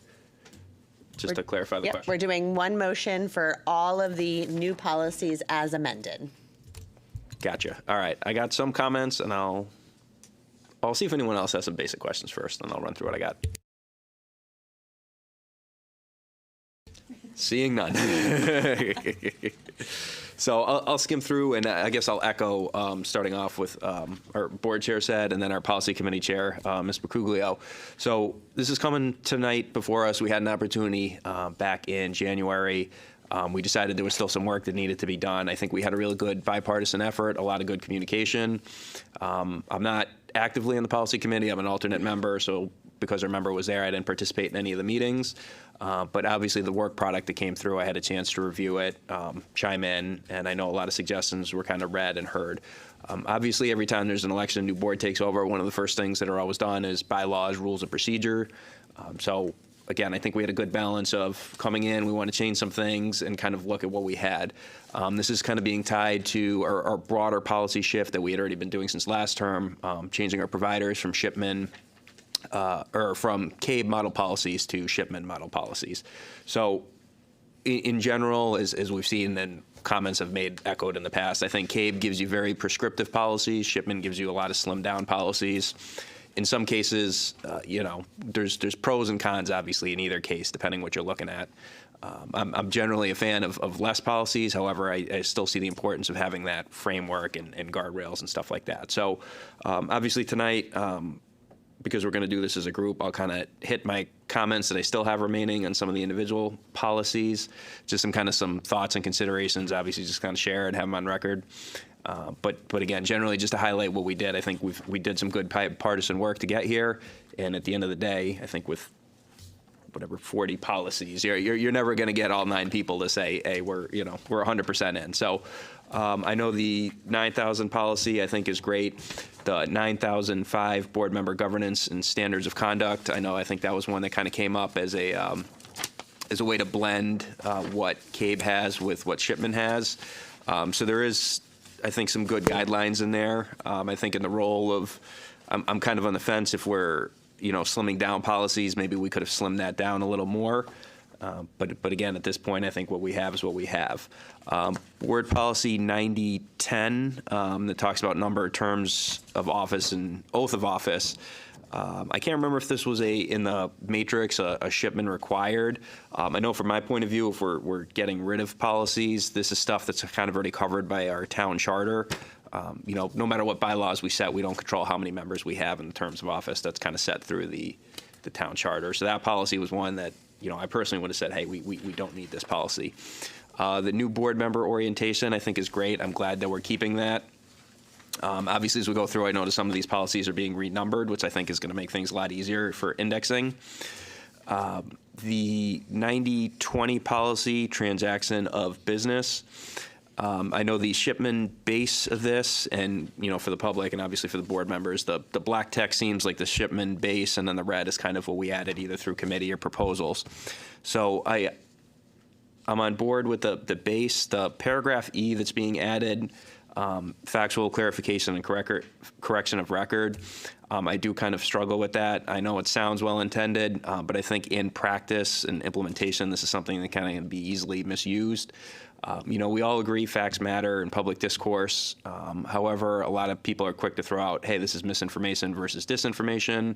A lot of times people, and we're all guilty of it, we offer to kind of clarify things, but we didn't say it, so how can we clarify it? So we're really rebutting possibly what other people are saying. So I think this kind of opens the door to that a little more. Later on, and we've kind of highlighted, I think there's a proposal where we're eliminating board member comments. So I think if we're eliminating comments, but then we're adding this gives a place to comment with, a certain ability to make comments that may be construed as political or ideological, even if we're talking about factual clarification. So that's kind of my concern with that added for the transaction of business.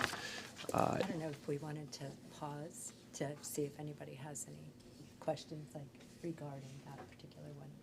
I don't know what's yeah. I mean, I could defer to if we want to. You can keep going.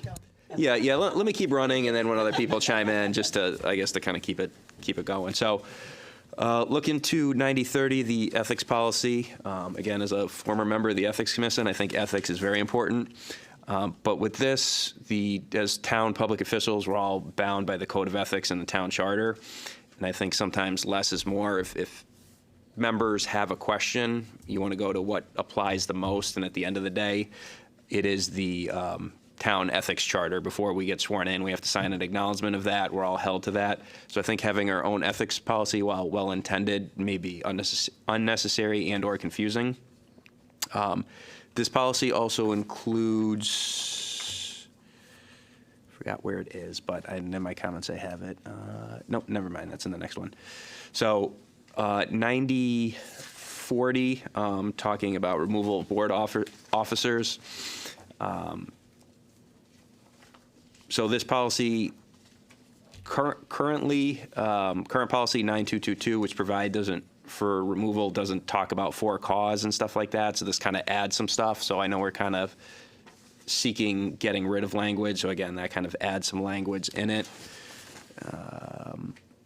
And then is it 9040 or 9030? I forget which one it has, but it also includes, there's an added section, and this does come from the Shipman model, about censoring board members, which for those that aren't familiar, censor is kind of like a formal reprimand or write-up. So our current bylaws, even though CABE has a model for it, it never got included in our bylaws. So we currently don't have a method if a member did something that the rest of the board felt was improper. We don't have a real procedure for censor. This would apply that, so we're kind of going against some precedent that we have. 9050 regarding filling of vacancies. This is kind of something where I talked about before, where in our town we don't fill our own vacancies. It's done by the town council in accordance with our town charter.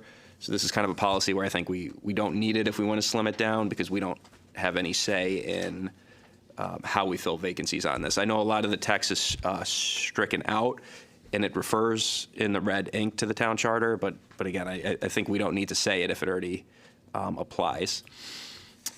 9060, conflict of interest. There is some modification on that. So I know we're talking about that, but kind of, again, tying into what I talked about with like ethics, I think sometimes our municipal code of ethics and the town charter already defines what a conflict of interest is. So I think if a board member has a question or concern or procedural thing, that's where they should go to, not our bylaws. There is a whole section on complaints and advisory opinions and informal opinions written in there. And then we do have a town ethics commission that can provide guidance on that. 9070 board officers, I think it's great. I'm actually really glad that we're adding verbiage. So we currently have 3 officers of the board, board chair, board vice chair, and a board secretary.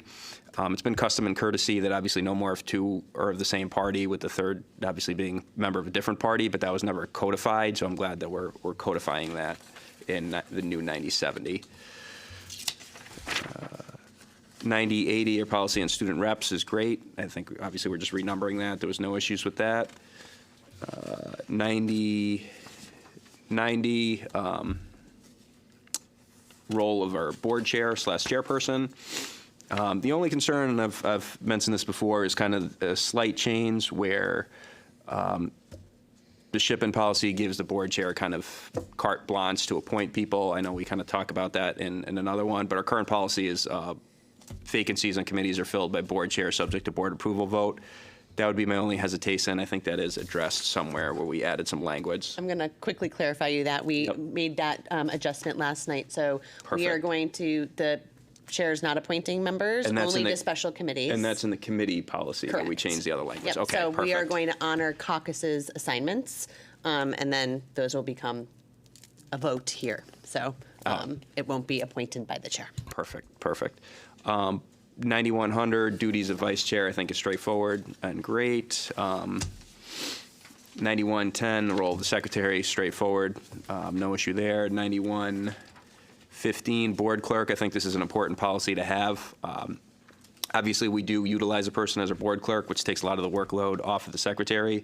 I think if our board secretary had to write minutes this entire meeting, they would lose the ability to participate because they would be so busy writing minutes. So I'm glad that we are staffed by a clerk and that we have some guidelines on that. 9120, this is the policy and committees. I know this did change good. There's some amendments on here. The big thing, obviously, that we caught was a lot of our cabinet liaisons have changed from our previous policies, so this reflects the change for each of the standing committees, what the current title is and who we have as the cabinet level person that's a staff liaison, and then kind of our superintendent that's like a ex officio role as well. So I think that's good and clear to have.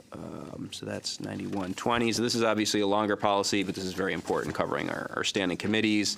Also talking about political partisan makeup and stuff like that, I think is important to have this codified versus the Shipman policy. I think when we looked at their base model, it didn't say anything about standing committees. It just kind of talked about leadership, and then it kind of left everything else up to us. So I'm glad we're keeping that. I think that's good guidelines to have. Policy 9130, just how we formulate and adopt policies is standard policy, no issues there. 9140, how we adopt bylaws, no issue there. I think what's funny is in this body, we treat our bylaws as policies, so they're interchangeable. Some other organizations, obviously, they're a little different. Bylaws normally apply to the organization itself, so that would like apply to the 9 of us. Policies would be kind of outward.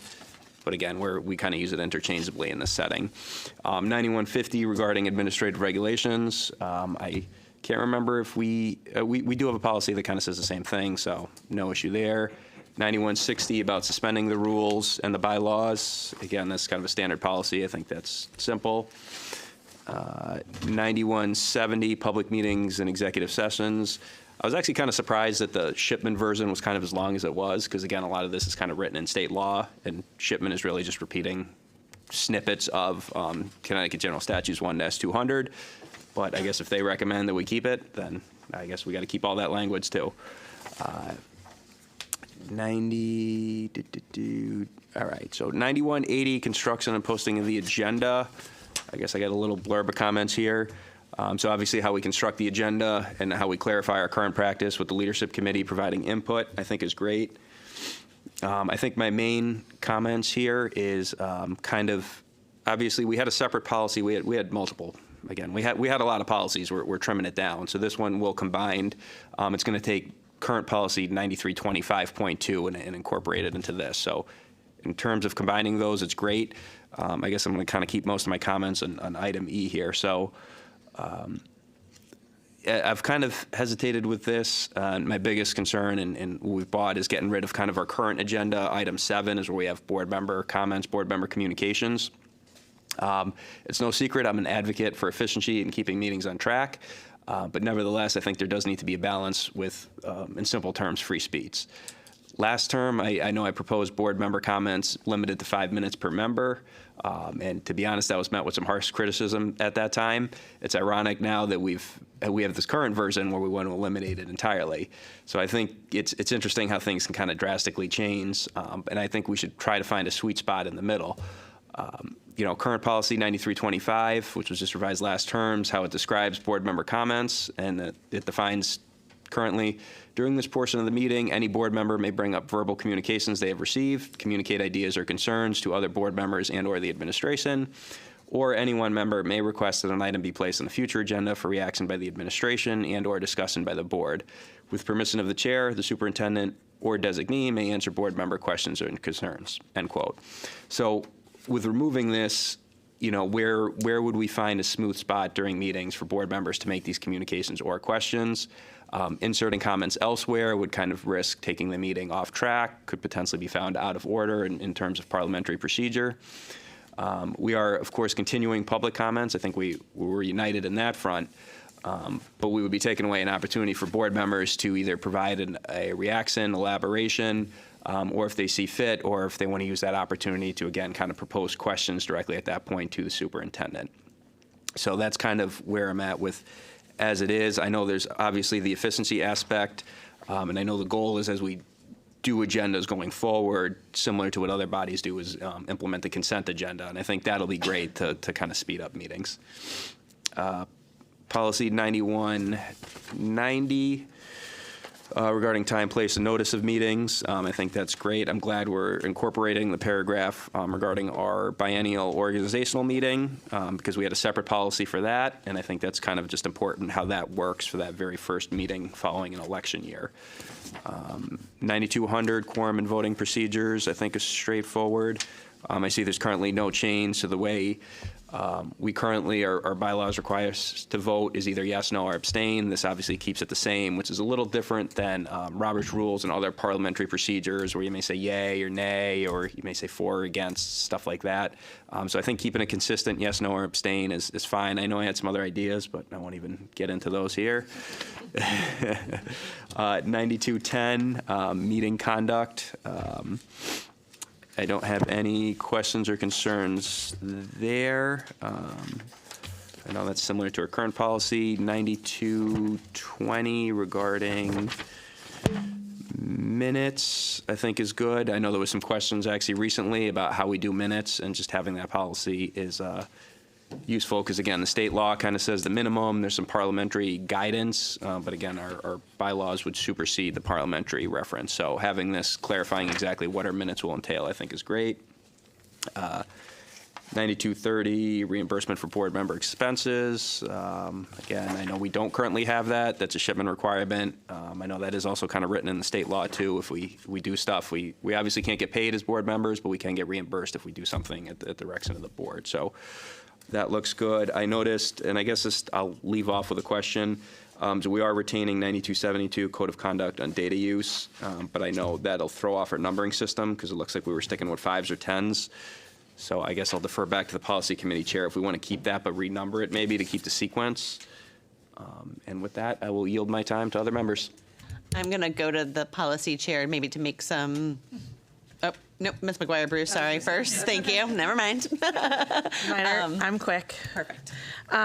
So Phil, before that question's answered, I agree with you. I think that there's some positives and negatives to slimming things down, and I think we did find a good balance there with blending that with the shipment. The only other thing I want to say is I also agreed with you about the board member comments. It took me a second to wrap my head around that. But I just want to clarify that comments can be made on any item of board business that's already on the agenda. And I find myself when I'm preparing for these meetings that most of my comments are related to that anyways. And that also any board member can request that an item be added to the agenda agenda prior to the meeting, and with 3 people asking within 14 days, it would be placed on the agenda. Also, it can be added with a 2/3 vote. And then lastly, just the reminder that because we have it in there where leadership is majority and minority, and we're working together with the board chair and the superintendent to have an input on the agendas, I think that really helps to make sure that the concerns we have are added to the agenda so we can then speak to them. So I just wanted to say that. Ms. Perculio? To your comment about the numbering, we did discuss that. However, we thought that this was like a lot for one night, so I'll just say it'll come back up probably. You also said a lot, so I'm not going to address all of it right now. But a few things I will say is that we really just wanted to clarify how and when board members comment. We're not removing the ability to comment. It is standard governance practice, and it helps maintain focus, as was already mentioned, just on the board business. Part of our committee work was actually looking at neighboring Board of Ed agenda constructions, and it is common practice to not have a separate board member comments because we're commenting on what's being presented, like with the board guests or the superintendent updates and other items on the agenda. I know you also mentioned that several policies we don't need. However, I think we were trying to strike a balance. Obviously, Enfield is a unique town with our own identity, and one example is our previous bylaws did have a code of ethics, so we didn't want to completely abandon all of our policies that we had before. We tried to integrate some of the framework that we already had, keeping in line with our mission as a Board of Ed. And I would just say overall, again, I don't want us to be here all night, so I'm not going to comment on every single one. But your concerns are exactly why this is a first reading and not the final adoption. The purpose of the first read is to surface the questions, to gather the feedback, and allow all the members to consult with your caucus, the committee members, and then we'll address that before the second reading. So I just wanted to say that. Any other questions, comments? Ms. Cushman? You did a lot of work. I know. Well, and most of it was discussed in our meetings. But the one thing that I noticed in going over them one last time was in 9210, where we were talking about specifically talking about the public address. There was no mention of time. And I know that was something we had talked about before, is maintaining the 4 minutes so that when people do prepare their comments and they may time themselves, it's important that it's not something that fluctuates, that they come prepared with a 4-minute, something to say, and we're only giving them 3. So I just wanted to be sure that we did include that 4 minutes. And I know that it was something in 9020 where it came up with the factual clarification and correction of the record. That was something that, as Mr. Cobra had mentioned, the intent of it is good, but then when we started to discuss about how would that look when it played out, is it something like how would that fit into parliamentary procedure? Like how would it fit into, what would it look like when someone's enacting it in the course of a meeting? In the sense, could it be disruptive to the procedure? Would it be putting the superintendent in an awkward position if we're looking for him to clarify the facts? And what if if it's something that seems more subjective than objective, like how do we finish off so that everyone's feeling satisfied with the result of that? So I don't know. It just was something I was feeling less likely to want to include. Thank you. I don't have a nice answer for you on the mic right now. I think that's going to be some great discussion we can have in between these meetings and the next. I also think we do have some clarifications for the record that happen already, like when we revise our minutes, when we make some changes and adjustments.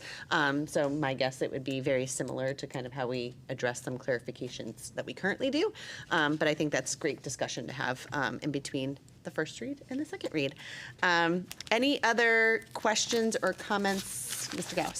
I just going off of what Mrs. Cushman had said about the factual clarifications and stuff.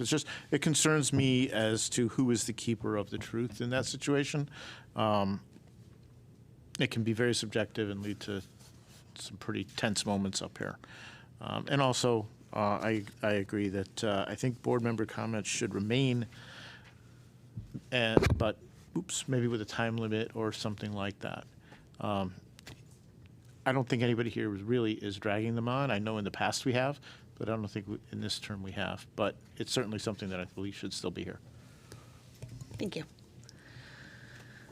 All right, before I call to a vote, I will share that we do have this procedure of having a first reading and a second reading. And it was a lengthy revision. I would encourage any members that between tonight and the next policy meeting, if you have any questions, considerations, thoughts, things that you want to ensure we bring up in subcommittee, to please email those to the committee chair, Ms. Berculio, and you can CC me, and we will make sure they are brought in discussion.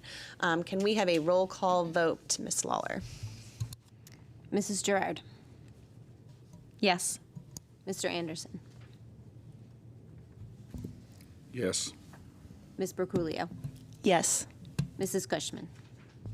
Yes. Mr. Gauss. Yes. Mrs. Kiner. Yes. Mr. Kober. Abstain. Mrs. McGuire Bruce. Yes. And Board Chair Pickett. Yes. Motion passes. Thank you. So that was 8 yeses, 1 abstention. Awesome. Whew, that was a lot of work. Thank you. All right, our next unfinished business, our discussion and possible action regarding the 26-27 calendar. Thank you, Ms. Griffin, for mentioning the revisions that you saw in the packet. Thank you, Leslie, for your hard work in revisions of the calendar and format and all of those pieces. If I can have someone to make a motion. So moved. Moved by Ms. Kiner. Second. Seconded by Ms. McGuire Bruce. And now we will open it up for discussion. Can I do this first? Sure. Go ahead. So I just want to make a motion to suspend policy 6111 and policy 6111 .1. Those are both discussions about graduation, and in order to approve the calendar as presented and have this discussion, it was discussed as at subcommittee that we can suspend those for right now. They may be looked at in policy to be amended in the future. They currently require graduation to be scheduled on the 185th day. With suspending those policies allows us to move forward with the calendar at this time. Do I have a second for that motion? Second. Seconded by Ms. Kiner. Now we do a discussion. Yes. Go So ahead, just a Mr. Gover. quick discussion on that incidental motion. I think Ms. McGuire Bruce did a good job explaining it. So the current drafted calendar provided by the superintendent just does have that one stray from policy where graduation should be set on day 185. So in order to us to approve that procedurally, we got to suspend that first. So I'll keep my comment to just on that, suspending those policies. I know we did talk about possibly looking at them. I do think there's value in the graduation on the 185th day, but at the same time, I think there should be some flexibility. So, like with everything, there's pros and cons. So, but I understand obviously to move forward with our draft as is, or if we want to make any changes to the draft, we still need to move forward with suspending these in order to kind of have a working product. So I'll leave it at that. Can I ask for a clarification? Do we need a vote on suspending the policies before we approve? Perfect. Any other discussion? Yep, we're going to do a hand vote on that, but I want to make sure, is there any other discussion? Just a procedure question. Yep. We are still only speaking of the proposed suspension of the policies. Yes. Yep. All right, can we have a hand vote on suspending policies 6011 and 6011.1? All in favor? 6111. Thank you. 6111.1. 6111, 6111.1. Hand vote, all in favor of suspending those policies? 1, 2, 3, 4, 5, 6, 7 in favor. Against? Abstentions? 2 abstain. Thank you. All right, now we're going into the discussion of the calendar. And to clarify, we do have a motion to approve that with a second, correct? Yes. We did that originally. Yeah. Okay, Yep. perfect. Okay. Go ahead, Mr. Kober. I'll kick us off with some comments, and then I may throw another curveball out on there for you. So following our discussion last meeting, I know everybody had a chance to kind of look at the calendar. I think the only update was on the second page, which relates to school hours, which now indicates there's the addition of the lower half of that. It includes various holiday and cultural observances and annotates those with no school with the asterisk. So my only comments, again, not opposed to it. I just caution about finding an effective way of balancing inclusivity with having information overload and a product that becomes too loud. For easy display, as we know, these calendars and hours, they get displayed on your fridge at home or on a bulletin board, somewhere prominent. Furthermore, I still kind of echoed some of the comments I made last time, just kind of with the actual calendar itself, the overall aesthetic and the substance. I know I would have preferred like the months to be a little bigger. Again, simple, but I just kind of want to reiterate that.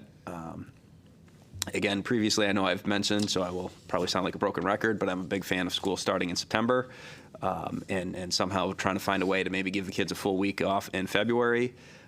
I do want to, and I know we had some kind of discussions through leadership in our caucuses, but I do kind of want to reaffirm that we kind of at least stick with our collective bargaining commitments of scheduling those 181 student, teaching, nursing days, everything that we say. Scheduling 181 gives us that flexibility to drop to 180 and still be in compliance with state law, but at least to have it scheduled. I did, between last meeting and this meeting, I did forward to our leadership team some comparative products. I ended up pulling 6 nearby school districts for inspirations and kind of identified, again, what I saw as pros and cons of their versions.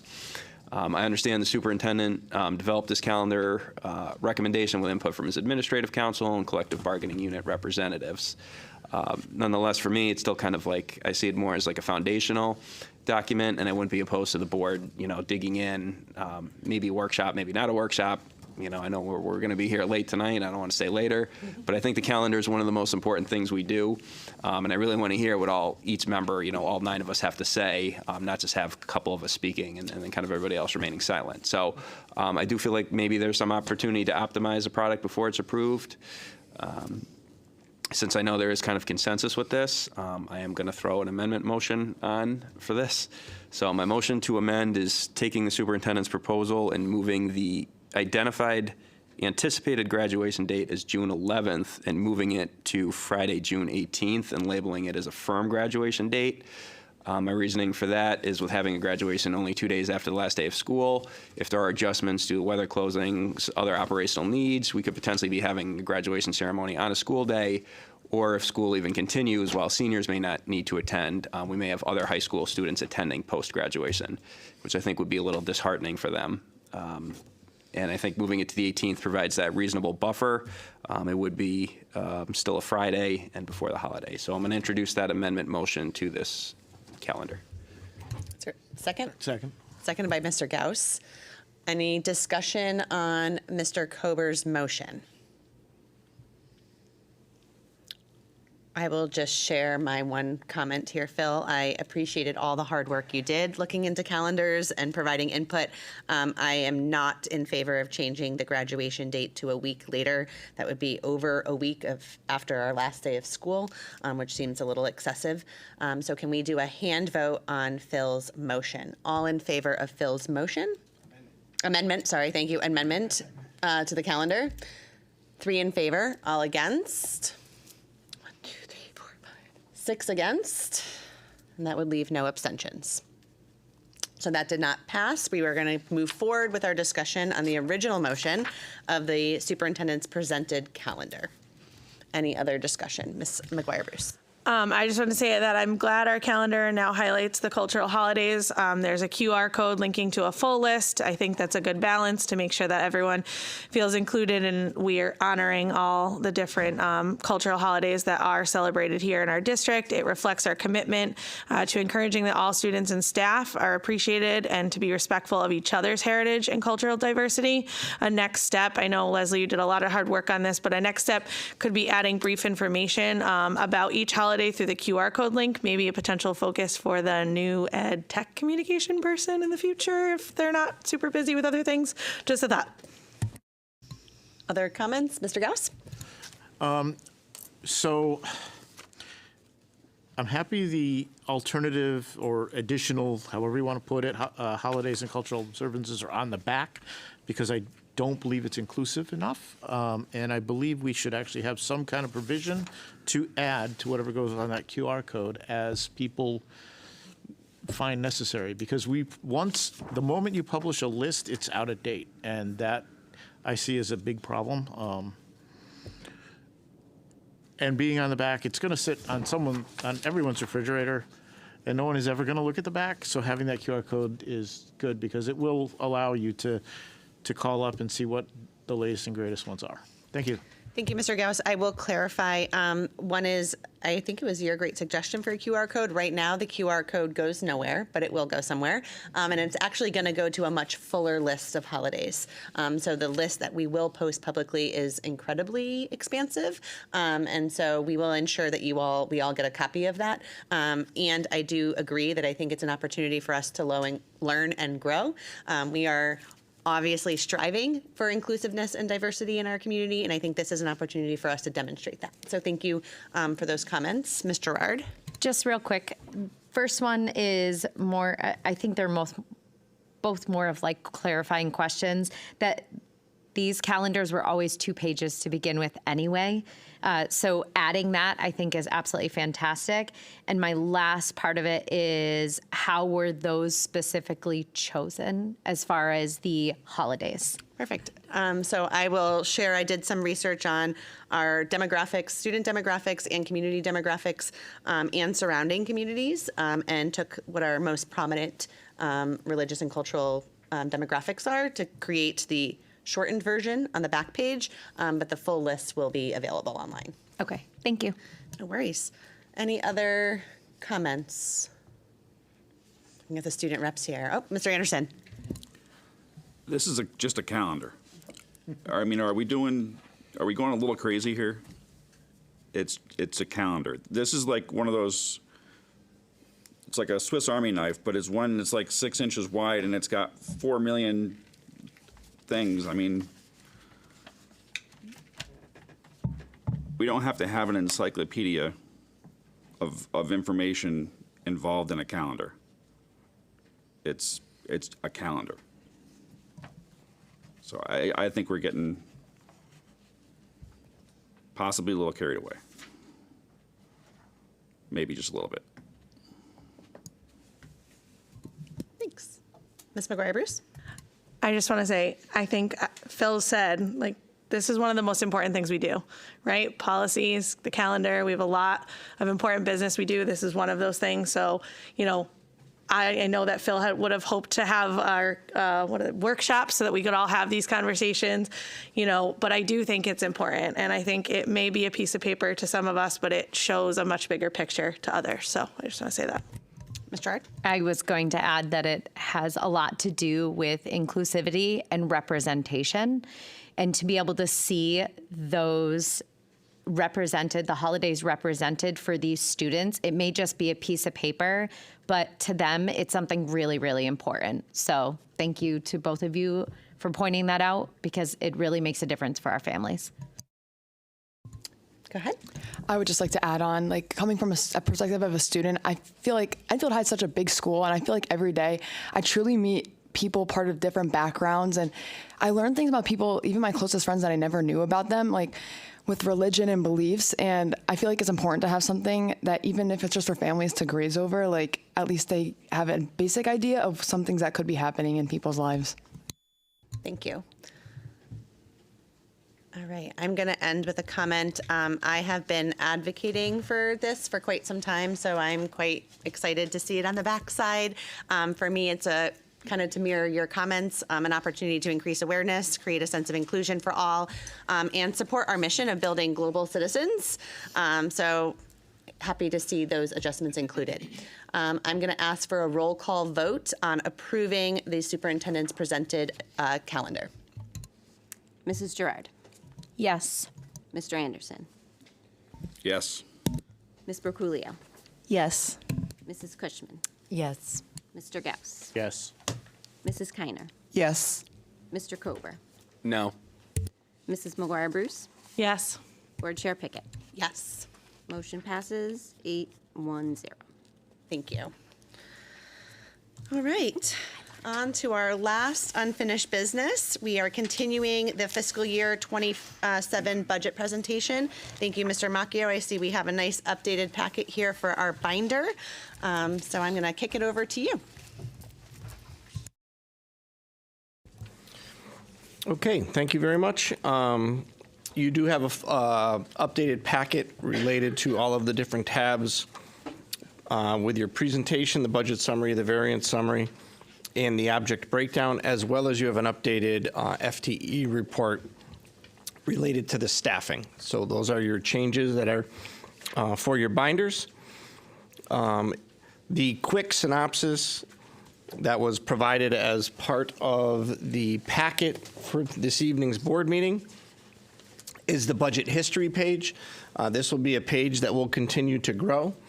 And I can tell you, even from this morning till this afternoon, this page has changed. So when we come forward on February 24th, you will have yet another updated budget history page, because we try to keep the budget as up to date as possible with hirings and replacements. And even today we had some updates in terms of selections for our medical and dental insurance plans. So with that, I'll quickly go through the presentation, and I'll just highlight the parts of this that have changed, because there are many slides that have not changed. Just as a reminder, we either need to approve the budget on the 24th, or you need to add a special meeting for either Wednesday, Thursday, or Friday following, because we do need to have this down to Town Hall by the end of the month. So I guess I would ask for, if we're going to need to have a special meeting, we would have it on a day other than Friday, so that I have Friday to make sure we have all of the materials prepared so we can send it down. Oops, I should probably turn this on. And okay, second page, there's no change. Obviously, the mission, I haven't changed the mission of the district or the equity statement of the district. The accomplishments page hasn't changed as well. The priorities, again, we're not going to change this from last meeting to this meeting.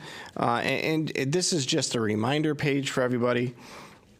These are really the three different goals that we set when we came forward with the budget, in terms of the student offerings, the student and staff supports, and the sustainable funding. Obviously, we do have to make some hard decisions about what we can include and what we can't include, because you can't have everything. The budget assumptions page, no change to the page itself.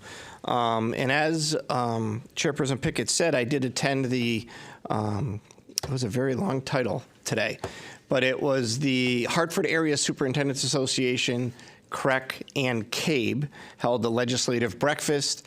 I did have a chance to chat with State Representative Santinella, who attended for a brief period of time.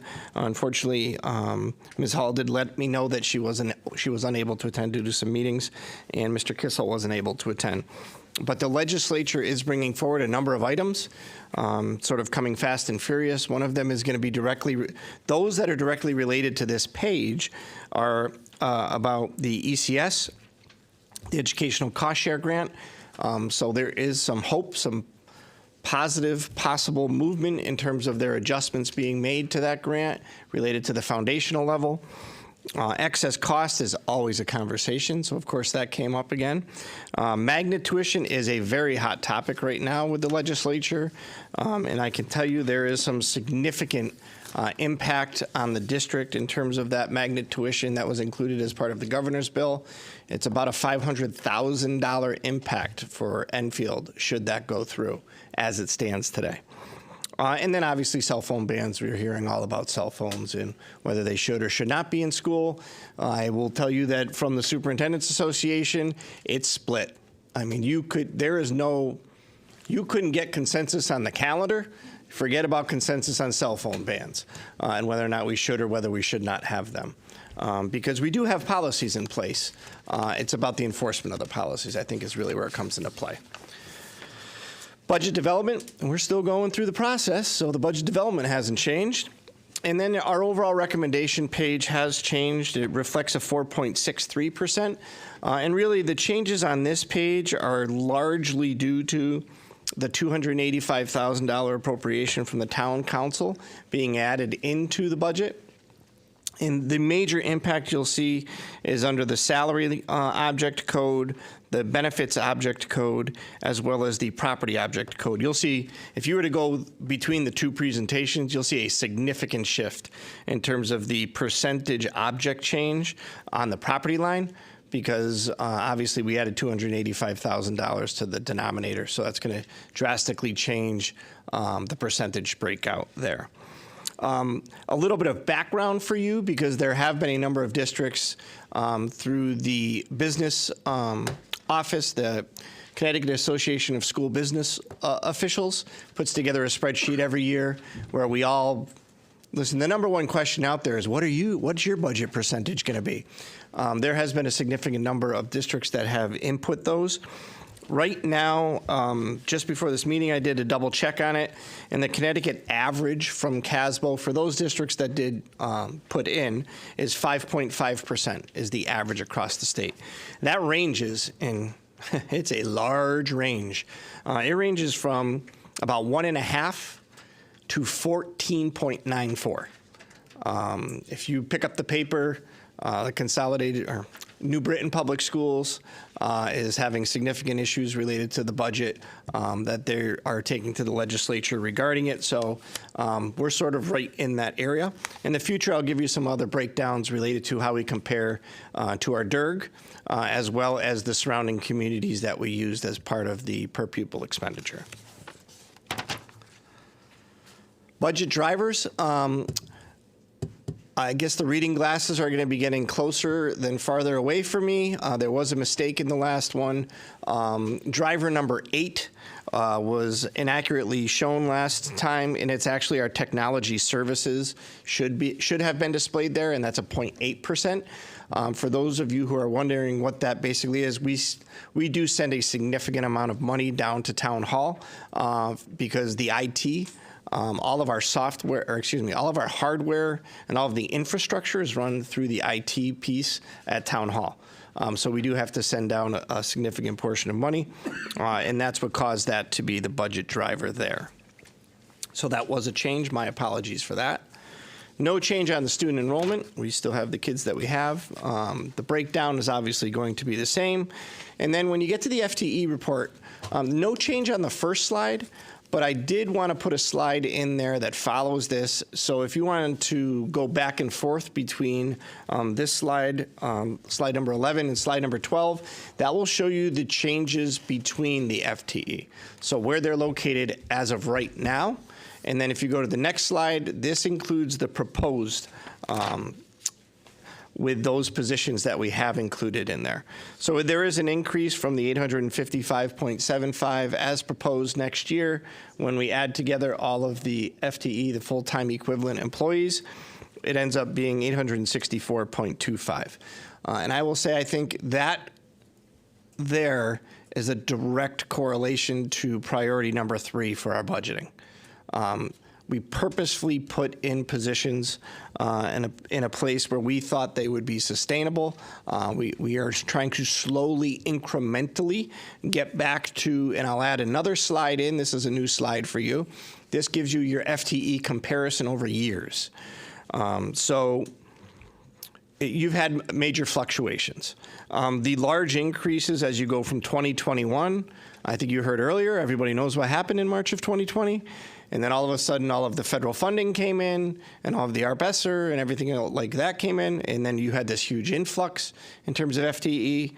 I'm not going to repeat what happened between 23-24 and 24-25 because we don't want to talk about that anymore, but we had major reductions occur. We'll just say that. It dropped you all the way down to 823. We made a nice step forward last year. And now, again, through purposeful actions in terms of sustainable funding, we're going to take an additional step forward. So the proposed staff, if you were to go through all of the different positions throughout the budget, there's actually 14.5 new staff that have been added. When you go through the FTE that are no longer being included as part of the budget, that provides you with a net increase of the 8.5. So again, I think that goes back priority 3, can't say it enough, sort of proactive, long-term, sustainable funding. The reutilization of some of the resources that we have. No changes related to really all of the breakdown in terms of what is included in the budget for the priorities. There was a request from the board for K-5 class sizes, so I did include that slide there. Little bit of explanation here on this slide. You have different shadings there. The shadings are explained down below. The one item that I do want to alert you to is that these class sizes, you could walk into some of these classes and these will not be the numbers you see at any given moment. These numbers include our push-in programs. So when you look at the elementary, or you look at the primary and you look at the intermediate schools, when we report out to the state, we report out Prudence Crandall School. And then we report out Prudence Crandall DLP. We take those two numbers together in terms of their grades, and that's how we're breaking out what the overall, what the average class size will be. Why, and we're still trying to look into this, why do we break them out the way we do? Is it a state reporting piece? Is it a requirement? I've never seen it done this way anywhere else, but I'm not about to change it until I get a very clear understanding from the State Department about if we go ahead and change it. So what we did is we added together the grade levels that we have, as if you're in third grade and you're going into fourth grade. We took third grade, we put it into fourth. We did the same thing for the specialized programs. Add those two numbers together, divide by the number of teachers, and this is your average. Some pretty straightforward math. There are a few of these that I will tell you, I would call them on watch, for lack of a better way of saying it. This is no different than what I did last year. As we worked through the summer, we had a large influx in terms of registrations for, I want to say it was grade 4 at 2 of our buildings, and we made the decision to go ahead and put 2 additional teachers to help bring the class sizes back down. So I've got a couple of different locations that I will continue to watch. But other than that, I tried to explain to you some of the movement that exists here, because the building principals first need to settle their buildings. So you may have a very small third grade that when it shifts up to fourth grade, you don't need the number of teachers that you had in fourth grade. So you move your teachers around a little bit. So those have sort of been accounted for here, as well as the additional proposed teachers that we have. I see a lot of, I feel as though there's questions related to this page. This is mathematics. I tried to explain to you the best I could in terms of how I got to the Can you numbers. share if the 25-26 is beginning of the year numbers or our current averages? Because, like you said, numbers fluctuate. October 1. October 1. Thank you. Yep. That's a good question. Thank you for that, though. Yeah, it's October 1. We tried to pull it straight off of our PSIS report. Leslie did so much work, and she had so much fun digging in on that PSIS. We wanted to make sure we honored her time. Other questions related to that? Okay, I'm going to keep moving forward. Priority number 2, really no changes to the priorities that are listed here, as well as the rationale behind them.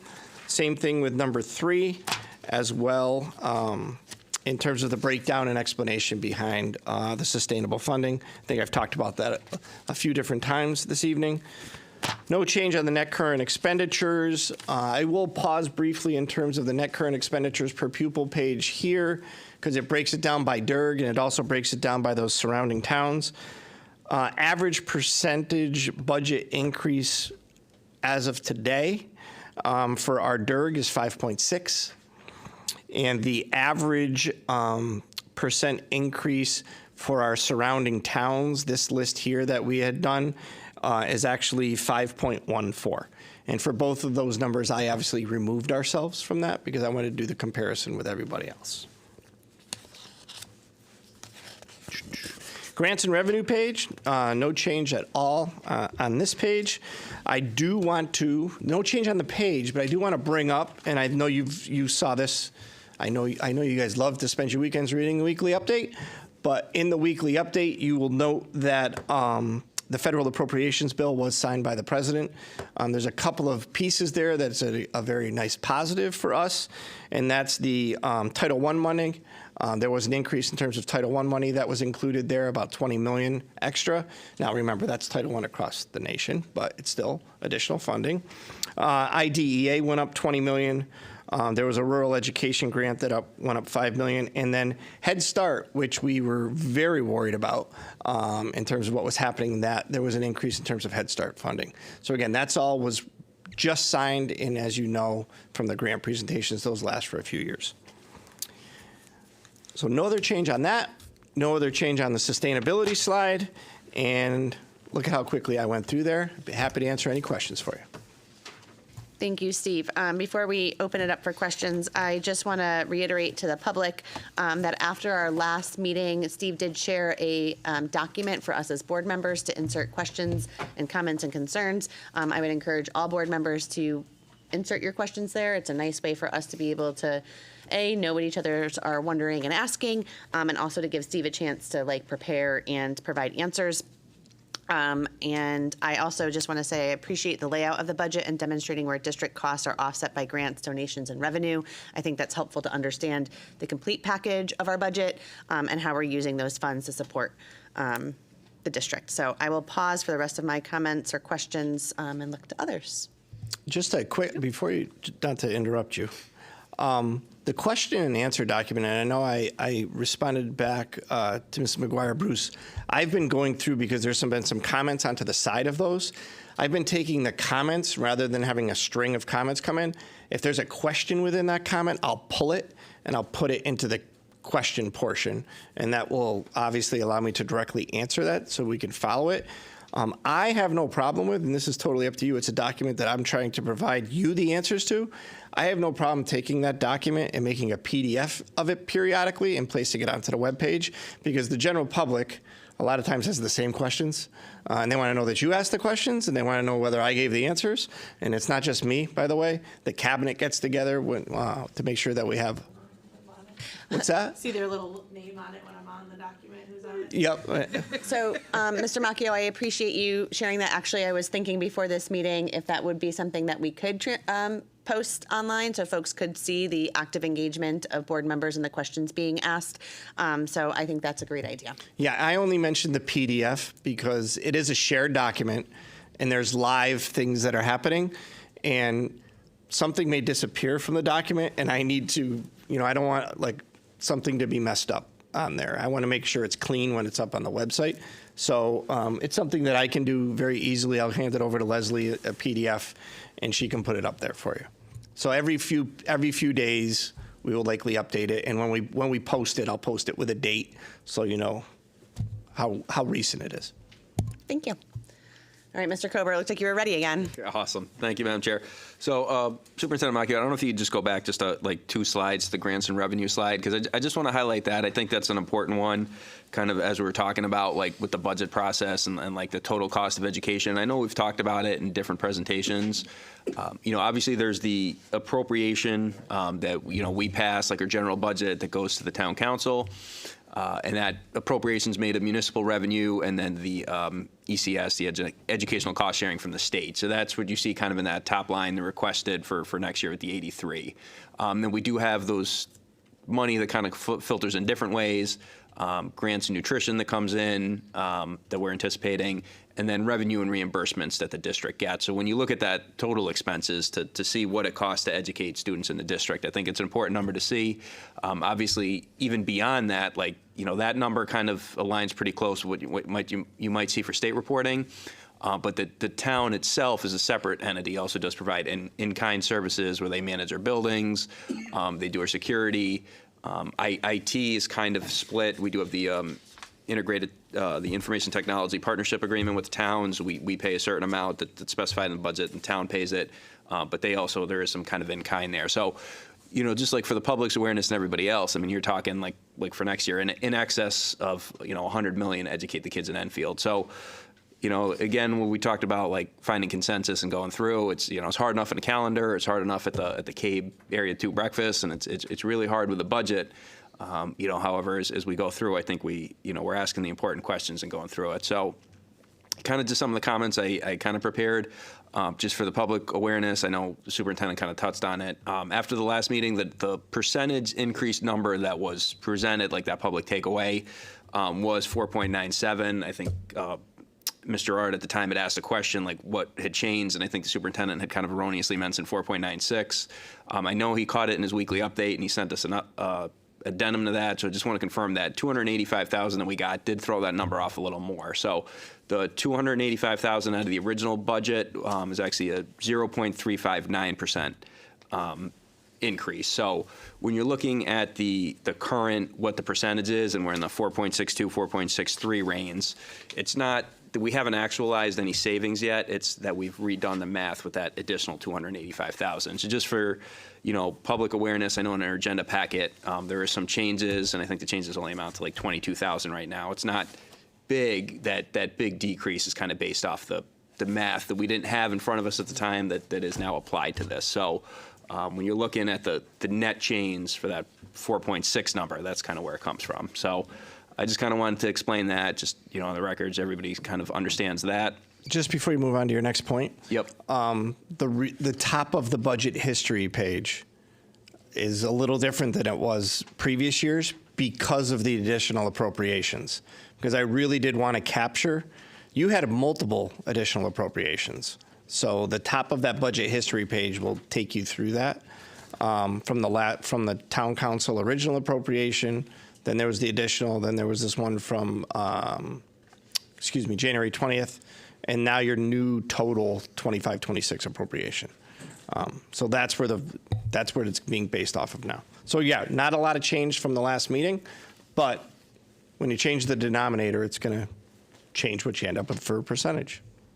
Yes, definitely. Thank you, Superintendent Macchio. So again, that kind of speaks to that. I know the other change, we had talked about it at the last meeting with the cancellation of the MOU. Original drafts of this budget, we were obviously going to repay the town, so that was $340,000 approximately that we were going to pay each year. So the original versions of that had that in our budget. Being able to take that out was about $340,000 out of the original budget was about 0.5% too. So, earlier versions of the superintendent's proposal may have been around 5.5%. You took out that $340,000, that dropped it to the about 5%, and now you kind of adjusted that that's where we're in that 4.63 range. So, again, just to kind of provide between last month and this month how some things have changed.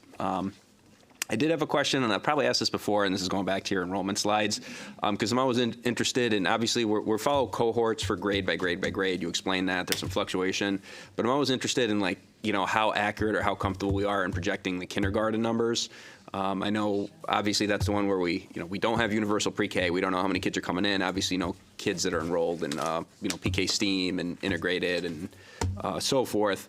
But I guess, how comfortable are we in those numbers? Because I noticed there was kind of an increase in some schools, and one of the schools didn't really change. So I don't know if you could just speak to that kindergarten projection a little bit. Yeah, so I'm more comfortable with the kindergarten projection this year than I was in the past. It is a hard projection to make because you never know in terms of who's going to send, who's going to make the decision to keep the kids home, who's moving into district, out of district, all that fun stuff. The reason I'm a little more comfortable this year is because the numbers that are based in the kindergarten here are from they're from the MP planning group that did the pre-referendum work in terms of the enrollment study. And then we had that backed up by, I had already contracted with Peter Prouda to do our own enrollment study. So we really had two different enrollment studies to lock in on the kindergarten numbers with. So again, it could change. But I'm more comfortable this year than what I was last. All right, thank you. And I know you kind of talked about, obviously, the additional staff and kind of how that broke out. Obviously, we had the presentation on the RISE program. There was a little talk on that ed tech communication specialist as part-time. This question, I think, came up, and you probably already got it. So I don't know how publicly you could speak to it. But there were some questions, obviously, you're interested in bringing back the instructional coaches at different levels. And there was also, ideas, maybe instead of that, if we would be better served trying to hire additional elementary teachers instead of instructional coaches. So I don't know if you could speak a little to the decision in prioritizing bringing back those positions at this point rather than elementary teachers. Yeah, I think when you look at the K-5 class size slide, let me see if I can find it here. When we look at this slide here, and obviously I did say that there were a few of the classes where we have some more pushing that's existing there. Like I know the two numbers in specific that are larger here, there are 7 or 8 kids that are being pushed into those classes. So those numbers are going to be a little bit lower. They're probably more in the 22 range than they are there, 22, 23. I think I've been here for what, a year and a half now, Andy?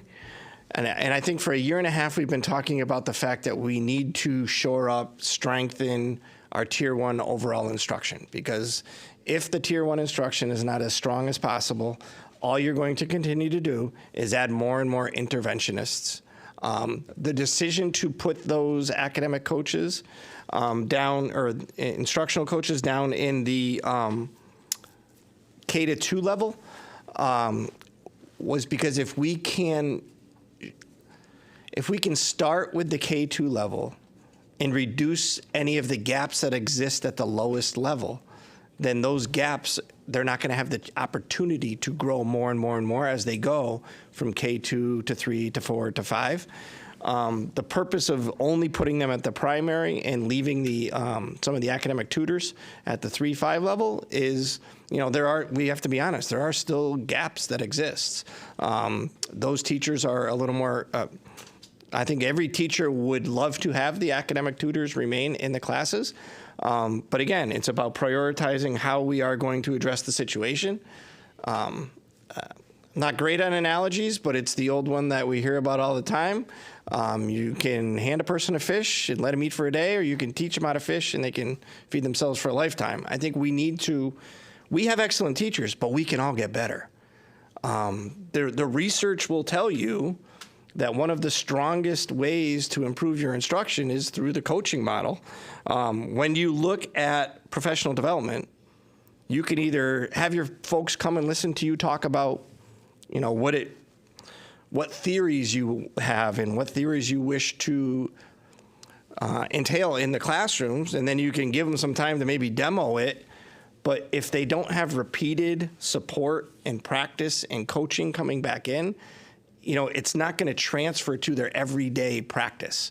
I think that there is an opportunity there to be had. That's one of the main purposes for why I started them at the K2 versus the 3-5. The other part in elementary, I think you need to recognize and appreciate it is not as simple as just adding elementary teachers. When you add an elementary teacher, they need to have preps. Preparations at the elementary school are specials. We are maxed out. We have maybe 2 more slots that we can fit for a specials. Maybe. And that's part of the ETA contract where we now guarantee 40 minutes a day, which is great. I would love to be able to guarantee them even more than that, but we're guaranteeing them the amount of time that we can actually fit. So if we were to add another teacher, another elementary teacher, you're going to have to add another specials teacher because we have to be able to provide the preps. I'm also trying to be very cognizant of where the budget's going. This budget's 4.63 as we present on paper. I can tell you it's higher than 4.63. I'm also very concerned over the fact that I'm still awaiting some numbers regarding our insurance packages, regarding liability, disability. My guess, it's going to go up because what's the chances that our liability and disability is actually going down? So it's probably going to go up a little bit more from there. I also know of a few potential, possible, maybe, because the decision can never be made until you attend a PPT meeting, of outplacements. We know what the cost of an outplacement is. This budget is not far from exceeding 5% with no additional changes. So I'm trying to balance where we are with where we may be and any other future adjustments that we can make. We tried to pack in. I think we did a nice job of trying to pack in as much as we possibly could. Of the 3 instructional coaches, I think only $30,000 of that is coming out of board funding. The rest is coming out of grant funding. So we repurposed much of our title grant funding and some of our alliance funding to be able to bring those into play. So again, we tried to put items in place that we felt we would be able to sustain. If I put them through that type of grant funding, I believe we can sustain them, because I know that was a major concern, and that's one of the main reasons why they disappeared when we went through, what you went through a few years ago.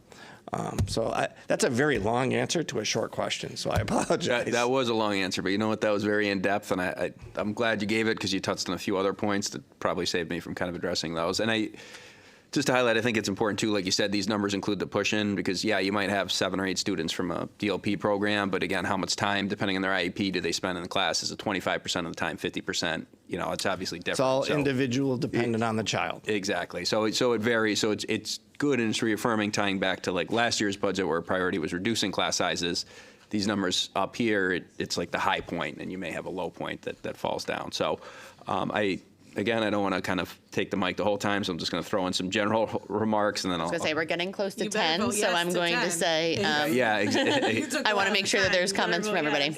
Exactly. So I'm going to leave off with, I guess, I'm really glad priority 3 this year is like the sustainable funding. The way you answered that last question really kind of touched it. We need the foundation for predictability, long-term sustainability. We don't know what the future holds. Again, you tied into exactly what I was saying. Like there's still some unknowns with state funding, budget, stuff like that. Changing demographics, student needs, the economy, looking at PK through 5 modernization. So there's a lot of factors in this budget, that things we need to be cognizant of. And then, in previous years, we've talked about the process where it goes from us to the town.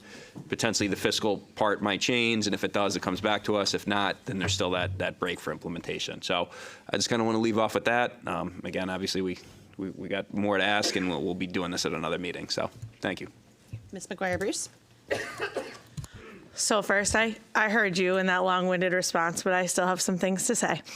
I appreciate the administration's response to my many questions and the clear intention behind reinstating instructional coaches. I want to start by acknowledging that the goal of strengthening Tier 1 instruction and building teacher capacity is important, and one as an educator I share. That said, my primary concern is the reduction of student-centered supports, especially tutors, who provide direct academic support to students while also helping teachers manage their classrooms. In many of our schools and grade levels, class sizes are still not where, as an educator, I feel they should be. At Hazardville Memorial, the projected shift from 5 first-grade teachers to 4 second-grade teachers next year will result in an increase of roughly 5 students per class, significantly changing the learning environment for those students.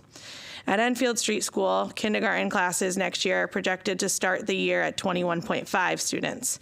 However, at this time last year, the projected average class size for that school was 20 students, and those classes are ending the year at 24 students. While I'm encouraged to see class sizes decreasing in some areas, such as Barnard's second graders moving into 3rd, other grades remain concerning, like Parkman's 4th graders moving to 5th with a class size of 25 students per class to start the year. Tutors play a critical role not only in providing targeted academic support to students, but also in helping teachers manage increasingly complex classrooms. I have spoken with many teachers who feel strongly that their tutors are essential and that losing them would significantly impact both the student learning and their ability to do their jobs well. I'm going to quote part of a nomination of a tutor for Support Person of the Year last year. Tutor Name often works with our most struggling students, building meaningful relationships, and helps children feel seen, valued, and capable. Through patience, consistency, and high expectations, she helps students turn challenges into stepping stones towards growth and confidence. Her impact reaches far beyond small group instruction, supporting both students and teachers throughout the school day. She supports classroom teachers not only academically, but by jumping in during transitions, assisting with classroom management, and responding flexibly to daily needs, helping each classroom she works in function more effectively overall. This was shared with me by a teacher who wanted to share the impact tutors have on her classroom, also shared from a school that would be losing their tutor supports. While instructional coaches are designed to indirectly benefit students by supporting instruction, Tutors provide immediate direct support to students who need it most. At a time when we are still working to stabilize staffing, class sizes, student behavior, and social emotional needs, I worry that reducing these direct supports may have unintended consequences. In my opinion, instructional coaches can be a valuable investment, but at this moment, they need to be implemented alongside continued attention to class size, strong intervention supports, and student-facing services such as guidance counseling and social workers. I also want to name a practical reality, a reality I once lived as an instructional coach in this district. While instructional coaches may have a clearly defined role on paper, schools are dynamic environments. When a building is struggling with behavior, staffing shortages, or student crisis, roles often shift out of necessity. Even with the best intentions, instructional coaches may be pulled into addressing immediate needs, which can dilute the purpose of the role until broader systematic challenges are better under control. At a minimum, I would strongly advocate for maintaining tutor positions during the first year of instructional coach implementation. This would allow us to evaluate the impact of coaching without simultaneously removing the support that teachers and students currently rely on. A more gradual, data-formed approach to reducing tutors, if that is the long-term goal, would feel more responsible and more aligned with student needs.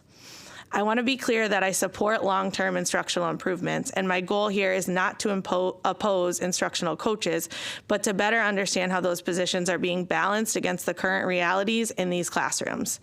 Given the class sizes our students and educators are managing, I would welcome further discussion on how the class size concerns would be considered in this budget and how we can maintain essential tutoring supports as we move forward. So I'll end just specifically with a few questions to name, and you started touching on one of them, but what is the plan for monitoring and responding to the class sizes for 2026-27 school year if enrollment increases now in the start of the year? If projected class sizes continue to grow, what flexibility exists in this budget to adjust staffing, similar to last year when an additional fourth grade teacher was added to Whitney to bring down the class sizes? And then also, how can tutoring support be preserved or prioritized alongside instructional coaches, particularly in classrooms already experiencing larger class sizes? Can I just say ditto? I answered all of those already. There's no easy answer for the class sizes. I sort of just explained that to you. If we were to add additional elementary teachers, let's say you wanted to add an additional elementary teacher at each of the ones that were at 24. You need to now go out and hire multiple specialists because I have to provide them with a prep every period. So we're right on that sort of crux line, if you will. Where we just don't have any more 40-minute slots, I guess, to provide. And I will say they've done a nice job this past year. They really looked at the special schedule to try to not have people running all over the district, because every time they transfer between schools, you lose a block. So trying to more more strategically schedule them so that they're staying in one building. So the short answer will be, if you wish to add classroom teachers, which was not the suggestion coming out of the cabinet or from the principals, then we would have to add specialists as well. Academic tutors, I firmly believe that I have belief that our teachers, if given additional professional development, can learn different ways of providing the instruction within their classroom. Lesson design can be a little bit stronger. Small group instruction, we're working on across the board. We do instructional walks in all of our schools to look at what type of small group instruction are we providing? What is the quality of our small group instruction? I don't want to use all the lingo terms, but differentiation and how are we differing it for the varying needs within that classroom. It's one thing to put the kids in small groups, but it's another thing to just put them in small groups and have them all do the same thing, because that's not differentiation. That's not meeting the needs of your enrichment kids versus your tier 3 types of kids or tier 2 types of kids. There's a lot of work to be done with that, and in order to do that work, I firmly believe that the instructional coaches are the way we need to go with it. The only way to have both is to add them back into the budget. I've already voiced my concerns about where the percentage is, and I really am trying to be cognizant of, and I know, Bobby, you're going to hate this, but I don't want to add folks in the district that a year down the road, when we can't have another 5%, 6% increase, we have to look at where we're going to reduce from. I'm really trying to be slow and purposeful about it. I know that's uncomfortable, but again, it's an open conversation and dialogue where we're at. But that's, again, a long answer to a straightforward question. Other questions? All right. I will share. I do hope there's some conversation about how we can look at also behavioral mental health supports. I put a question in there regarding our social workers and school counselors. I know we call them guidance counselors here, but that is a very outdated term. And that's a great segue. Thank you for that. Because there's been a lot of questions about the Career Center. And the shift from a guidance counselor to a school counselor is a major portion of why we feel as though we can go the direction that we're going. Because a school counselor's role is not the same as a guidance counselor's role. And there's other parts of that need to come into play. I think David White is the right person for that director position in terms of leading that counseling work. So he will work directly with that post-secondary and adult education. I had to make sure I had the title right. Post-secondary and adult education person, so that we can provide some of those services. But again, thank you for the guidance. And we are catching these as we go through and we clean up Munis, because again, our financial system has not been cleansed and brought into the 2026 terminology. So as we see them, we fix them. Thank you. I guess for me is looking at equitable distribution and ensuring that we have capacity to address all student needs. I think right now we are stretched very thin, where most of our social workers, counselors are supporting students with IEPs and 504 needs.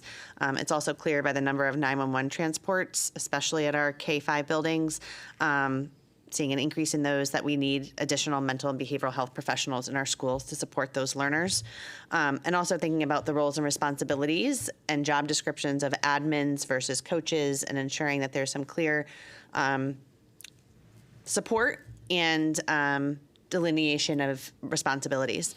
Ms. Kiner, do you have a comment? And then I'm going to wrap up this discussion so we can hopefully maybe run through the rest of our agenda in 10 minutes. Okay. I will try to be quick, but it's not that quick. I would like to comment on the proposal to replace the former Career Center, which was run by 2 full-time professionals with a model overseen by a single part-time administrator. I speak from my experience as a foreign language teacher. The success of teaching a challenging course that required students to commit to daily study and practice and devoting consistent time and energy depended on a simple premise. And that is, students needed to understand why a foreign language mattered before they were willing to commit to the work. I would spend the first week of helping students see the long-term benefits of language study and the transferable skills that they would gain.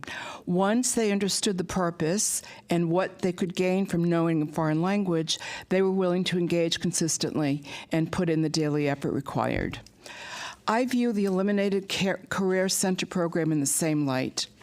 Our mission statement commits us to providing a safe, nurturing, and academically challenging environment while offering students opportunities to reach their full potential. Many students enter high school with a clear sense of their future. Many students without a clear sense of their future.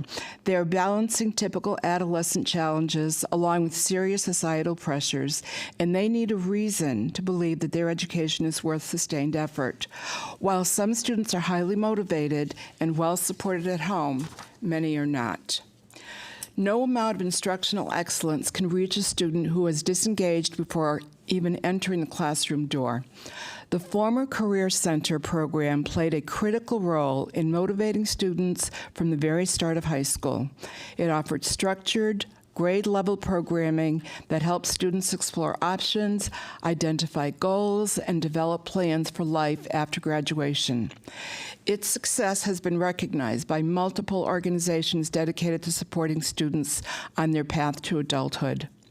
I am concerned that the depth and the effectiveness of this program cannot be replicated by a single part-time administrator who is also responsible for the adult education and summer school programs.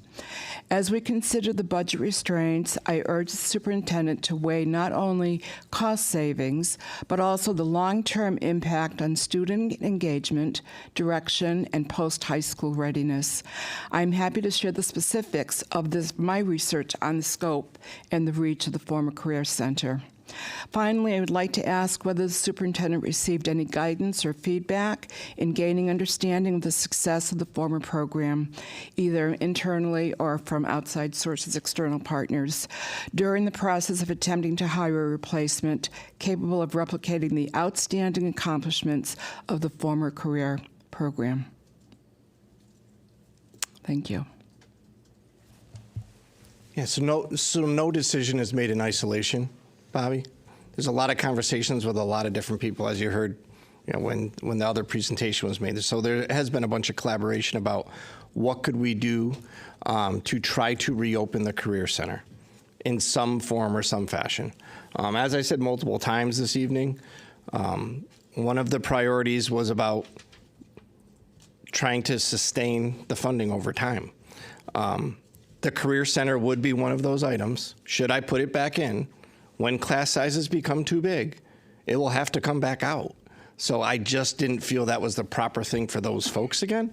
I met with David White. I asked David to provide me with some school profile categories that compared the 4-year college placement rate, the 2-year college placement rate, the vocational tech placement rate of when the Career Center was open versus when it was closed.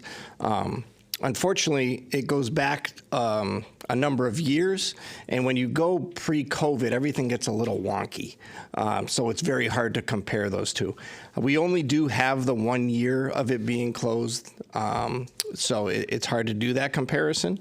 But we're working through that data, and sort of that's how we went about in terms of our decision-making, in terms of what to do. Did you speak to the person who ran the program before about ideas of how she, to pare it back? Like the person who was in charge of the two people who were in charge of it before? No, I worked through David White, who's the director of counseling. Okay. Because again, in my belief that the school counselor's role, much of what was said, this was before my time. Yep. When that Career Center was created, it's my understanding, and Andy, I'm going to ask you to chime in if you may, there was a very hard line driven between the Career Center and the School Counseling Center. I can tell you if I was the superintendent at that time, that's the exact opposite of what I would do. Those school counselors have a role that's directly related in developmental guidance from the state of Connecticut that says they are supposed to be working with kids related to college and career. So I would have, the concept of the Career Center is not what I'm pushing back against, but I think there needs to be a melding of the school counselors with that area and oversight and connection. So I'm not against opening it. It's just how much staff can we add to the budget? What does it look like? Is it a certified staff member that I need to put in there? Can I have somebody else that's assisting the administrative position who's overseeing the post-secondary and the adult education? Those are a lot of questions. So again, I'm a broken record on the purposeful steps to get there. I don't disagree. My question only came from, I know when it was cut, they had come up with plans to pare it back because they were trying to not get a cut. That's the only reason where my question came from. My conversations were with the director for counseling. I do have another question. I think back to some of my friends' grandchildren who are in high school who have continuously complained that they cannot get in to talk to their guidance counselor. So I was left with the impression that the guidance counselors that we have today are already overworked or don't have enough time to see the students they're supposed to see.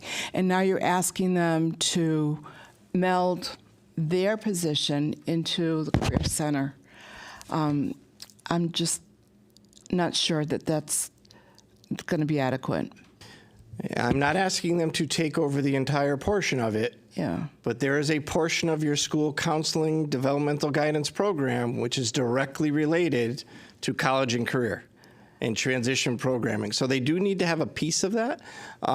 There is a lot of counseling, and there's a reason why I went from guidance counselor to school counseling, because there is that small group, that counseling work, that social work sort of, I don't want to say social work, but I did just use it, but there's that portion of it that they still have.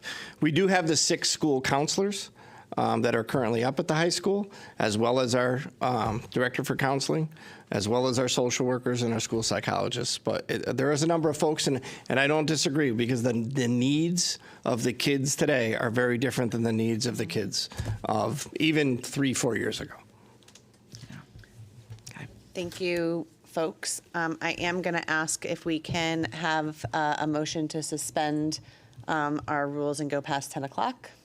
So, Madam Chair, I'll make the motion to waive the requirements of policy 9321 and 9325.2 that we adjourn at 10 p.m. Second. Any discussion? All in favor? Aha, 1, 2, 3, 4, 5, sorry, 6, thank you. 6 in favor, against, 2 against, abstentions, 1 abstention. Thank you. Just want to make sure we follow our rules here. I should have known we weren't going to get it totally done in time. I'm going to make a couple wrap-up budget questions. Again, I'm going to remind us to use the budget question document. I think that's a helpful place to put these thoughts and considerations.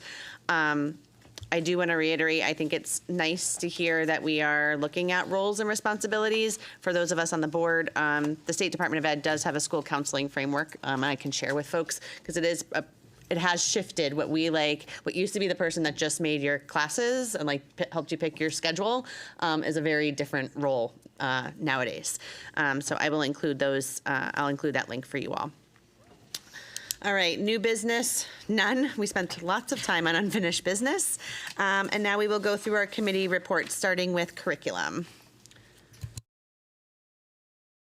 The next curriculum meeting is February 18th at 5 p.m. at Elkhorn. Thank you. Finance. All right, the Finance Committee met on February 2nd. Diane Edwards from the Nutrition Services presented the second quarter reports. As this was the first time that the current board met with Diane, she generously took time to walk us through each line item in detail. We were able to ask questions regarding the percentage of government reimbursement related to free and reduced lunch costs, and Diane shared that the participation in both lunch and breakfast is up approximately 6% this year. We discussed the ongoing challenge of operating at a deficit due to school lunch charges. While funds are currently budgeted within her accounts to cover these costs, the committee also looked ahead and began brainstorming ways to proactively address this issue in the future. We also reviewed the January expenditures, as well as looked at our 2026 budget status and the district activity accounts, specifically noticing the funds added from the Save Our Sports account, which will continue to support a structured plan for sports programs at the middle school in our budget for the next school year. Our next meeting is Monday, March 2nd. Thank you. Policy. The next policy meeting will be held at 5 p.m. on March 17th at Elkhorn. Thank you. And leadership, we met as a leadership team last week before the community conversation. Thank you to Mr. David White, who shared with the leadership team our post-vention responses. So obviously we talked about 911 transports, lots of great information around how do we transition and support our students back to school. We reviewed our upcoming agendas, our calendar, and upcoming meetings needed to support the pre-ref work. So there will be some adjustments that will come in March as far as adding some meetings and potentially changing some meetings. We do have joint leadership with our town leadership scheduled for February 18th, and our next Board of Ed leadership is March 4th. School updates. Ms. McGuire-Bruce. I'll go really quick. Some Enfield school teachers recently attended a multi-day training on restorative practice. I know we talked about that briefly earlier. They have generously begun sharing their learning with colleagues and are starting to implement these practices throughout the school. Restorative practices help build a strong sense of community, strengthen relationships, and ensure that everyone feels valued, heard, and supported. There will be a fundraiser for Enfield Street School at Chick-fil-A on Tuesday, February 17th. You do need to order through the app. Please enter the code Enfield to have 10% of your proceeds donated back to ESS. And the PTO is promoting entries for their March raffle calendar. More information on how to enter can be found on the PTO Facebook page or in the Weekly Gazette. Lots of great prizes. Other school updates, Ms. Gerard? So I was able to attend the 100th day school assembly at Parkman, and thank you to the staff and students for a truly fun and exciting assembly. I was lucky enough to watch my son be part of they call him the Paw Patrol. It's actually pretty cool. It really is. A little update from the school. Over 70 pieces of clothing items were donated to Enfield Safe Harbor. These items were collected from students and families to help those in need. The Elementary Leadership Conference at Nuntuck, they actually selected 8 students from Parkman. I'm guessing other schools were also selected as well for this. They went to Nuntuck and had a conference, and they spoke about a bunch of different things. Making sure everyone had a voice at the table, learning to listen attentively, being able to share ideas and speak in front of others, teamwork, thinking outside the box, and having a positive attitude. These students sat and spoke about this during the assembly, and I thought it was fantastic as possible future leaders.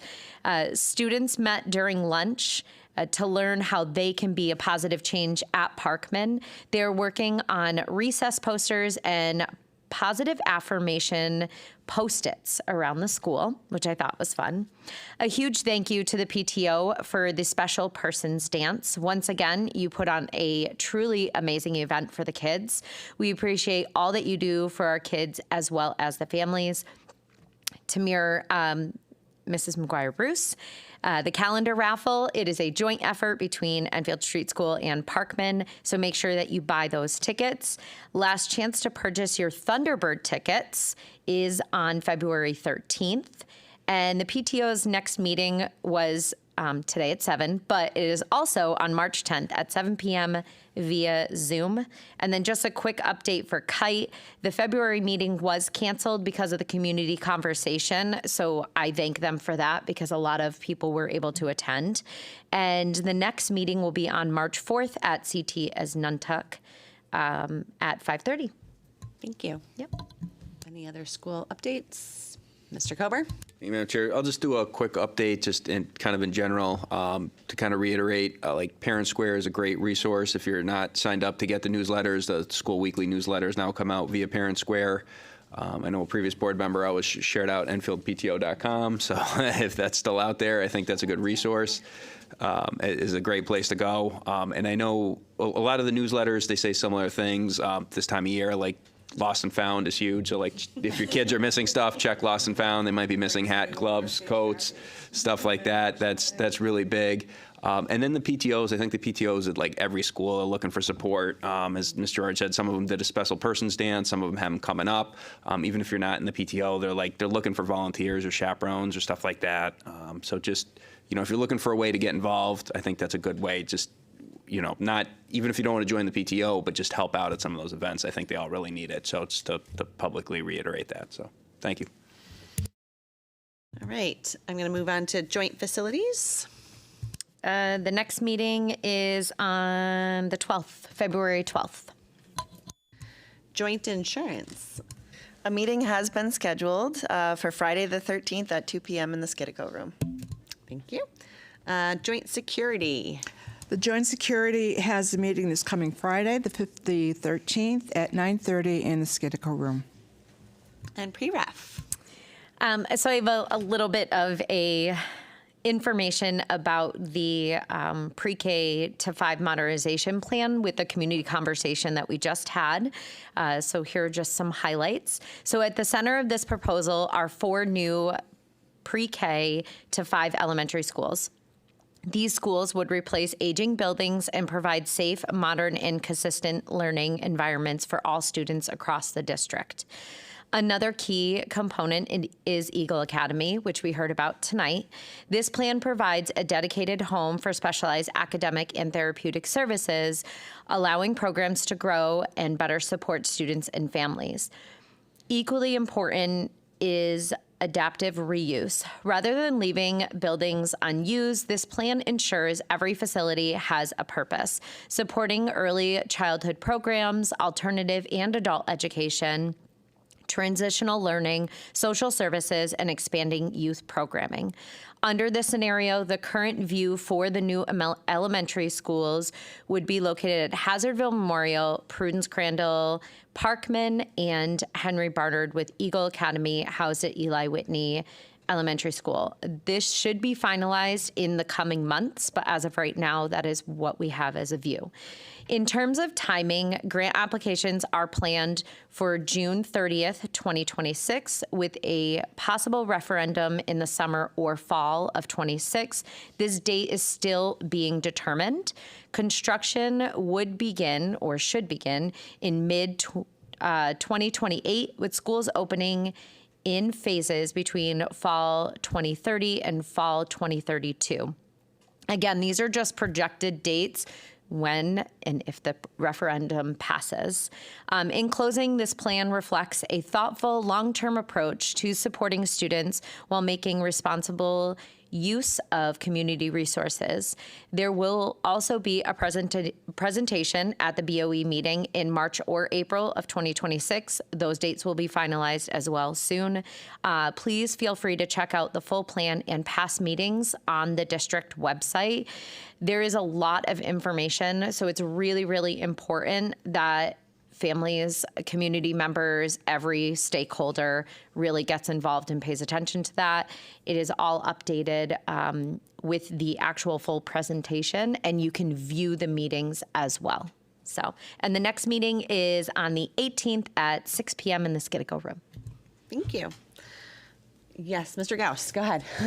I'd just like to add to what Ms. Gerard has said, in that this is probably the largest project that Enfield's ever taken on, and there's been a very thorough going through of everything and making decisions, and it really is worth looking at the documentation that she's pointed out. There are options that look less expensive now, but they are going to be far more expensive in the future. And it's something that I think we're going to be talking about every meeting until it happens. Thank you. Yes, there'll be plenty of discussions and formal presentations here that we need to approve before it goes to the council. In April, we will be doing that. All right, approval of minutes. Do I have a motion to approve the regular Board of Ed meeting minutes for January 27th? Motion. Moved by Ms. McGuire-Bruce. Second. Ooh, second by Ms. Gerard, I'll call it. All in favor? Yep. Madam Chair, quick question for recording clerk. I know I had sent her a minor correction. Did that get posted online? Or not yet, but you have it. Perfect. Outstanding. I forwarded those revisions, so we're all aware of those. Perfect. So we can do a hand vote for approval of the minutes. All in favor of approval? That looks like a unanimous, so none against, none abstain. And now I turn it over to you, Ms. McGuire-Bruce, for an expedited version of our approval of accounts and payrolls. I make a motion to approve the certification of expenditures for January 2026. Second. So moved by Ms. McGuire-Bruce, second by Mr. Kober. Any discussion? All in favor? That looks like 9 in favor, none against. I make a motion to approve the certification of grants and Head Start expenditures for the month of January 2026. Second. Moved by Ms. McGuire-Bruce, second by Ms. Gerard. All in favor? That is 9 in favor, none against. Woohoo, thank you. Any correspondence or board communications? Nope. Do I have a motion to adjourn? Madam Chair, I move we adjourn. Second. Moved by Mr. Kober, seconded by Mr. Gauss. All in favor? That looks like 9 in favor, none against. Thank you all very much.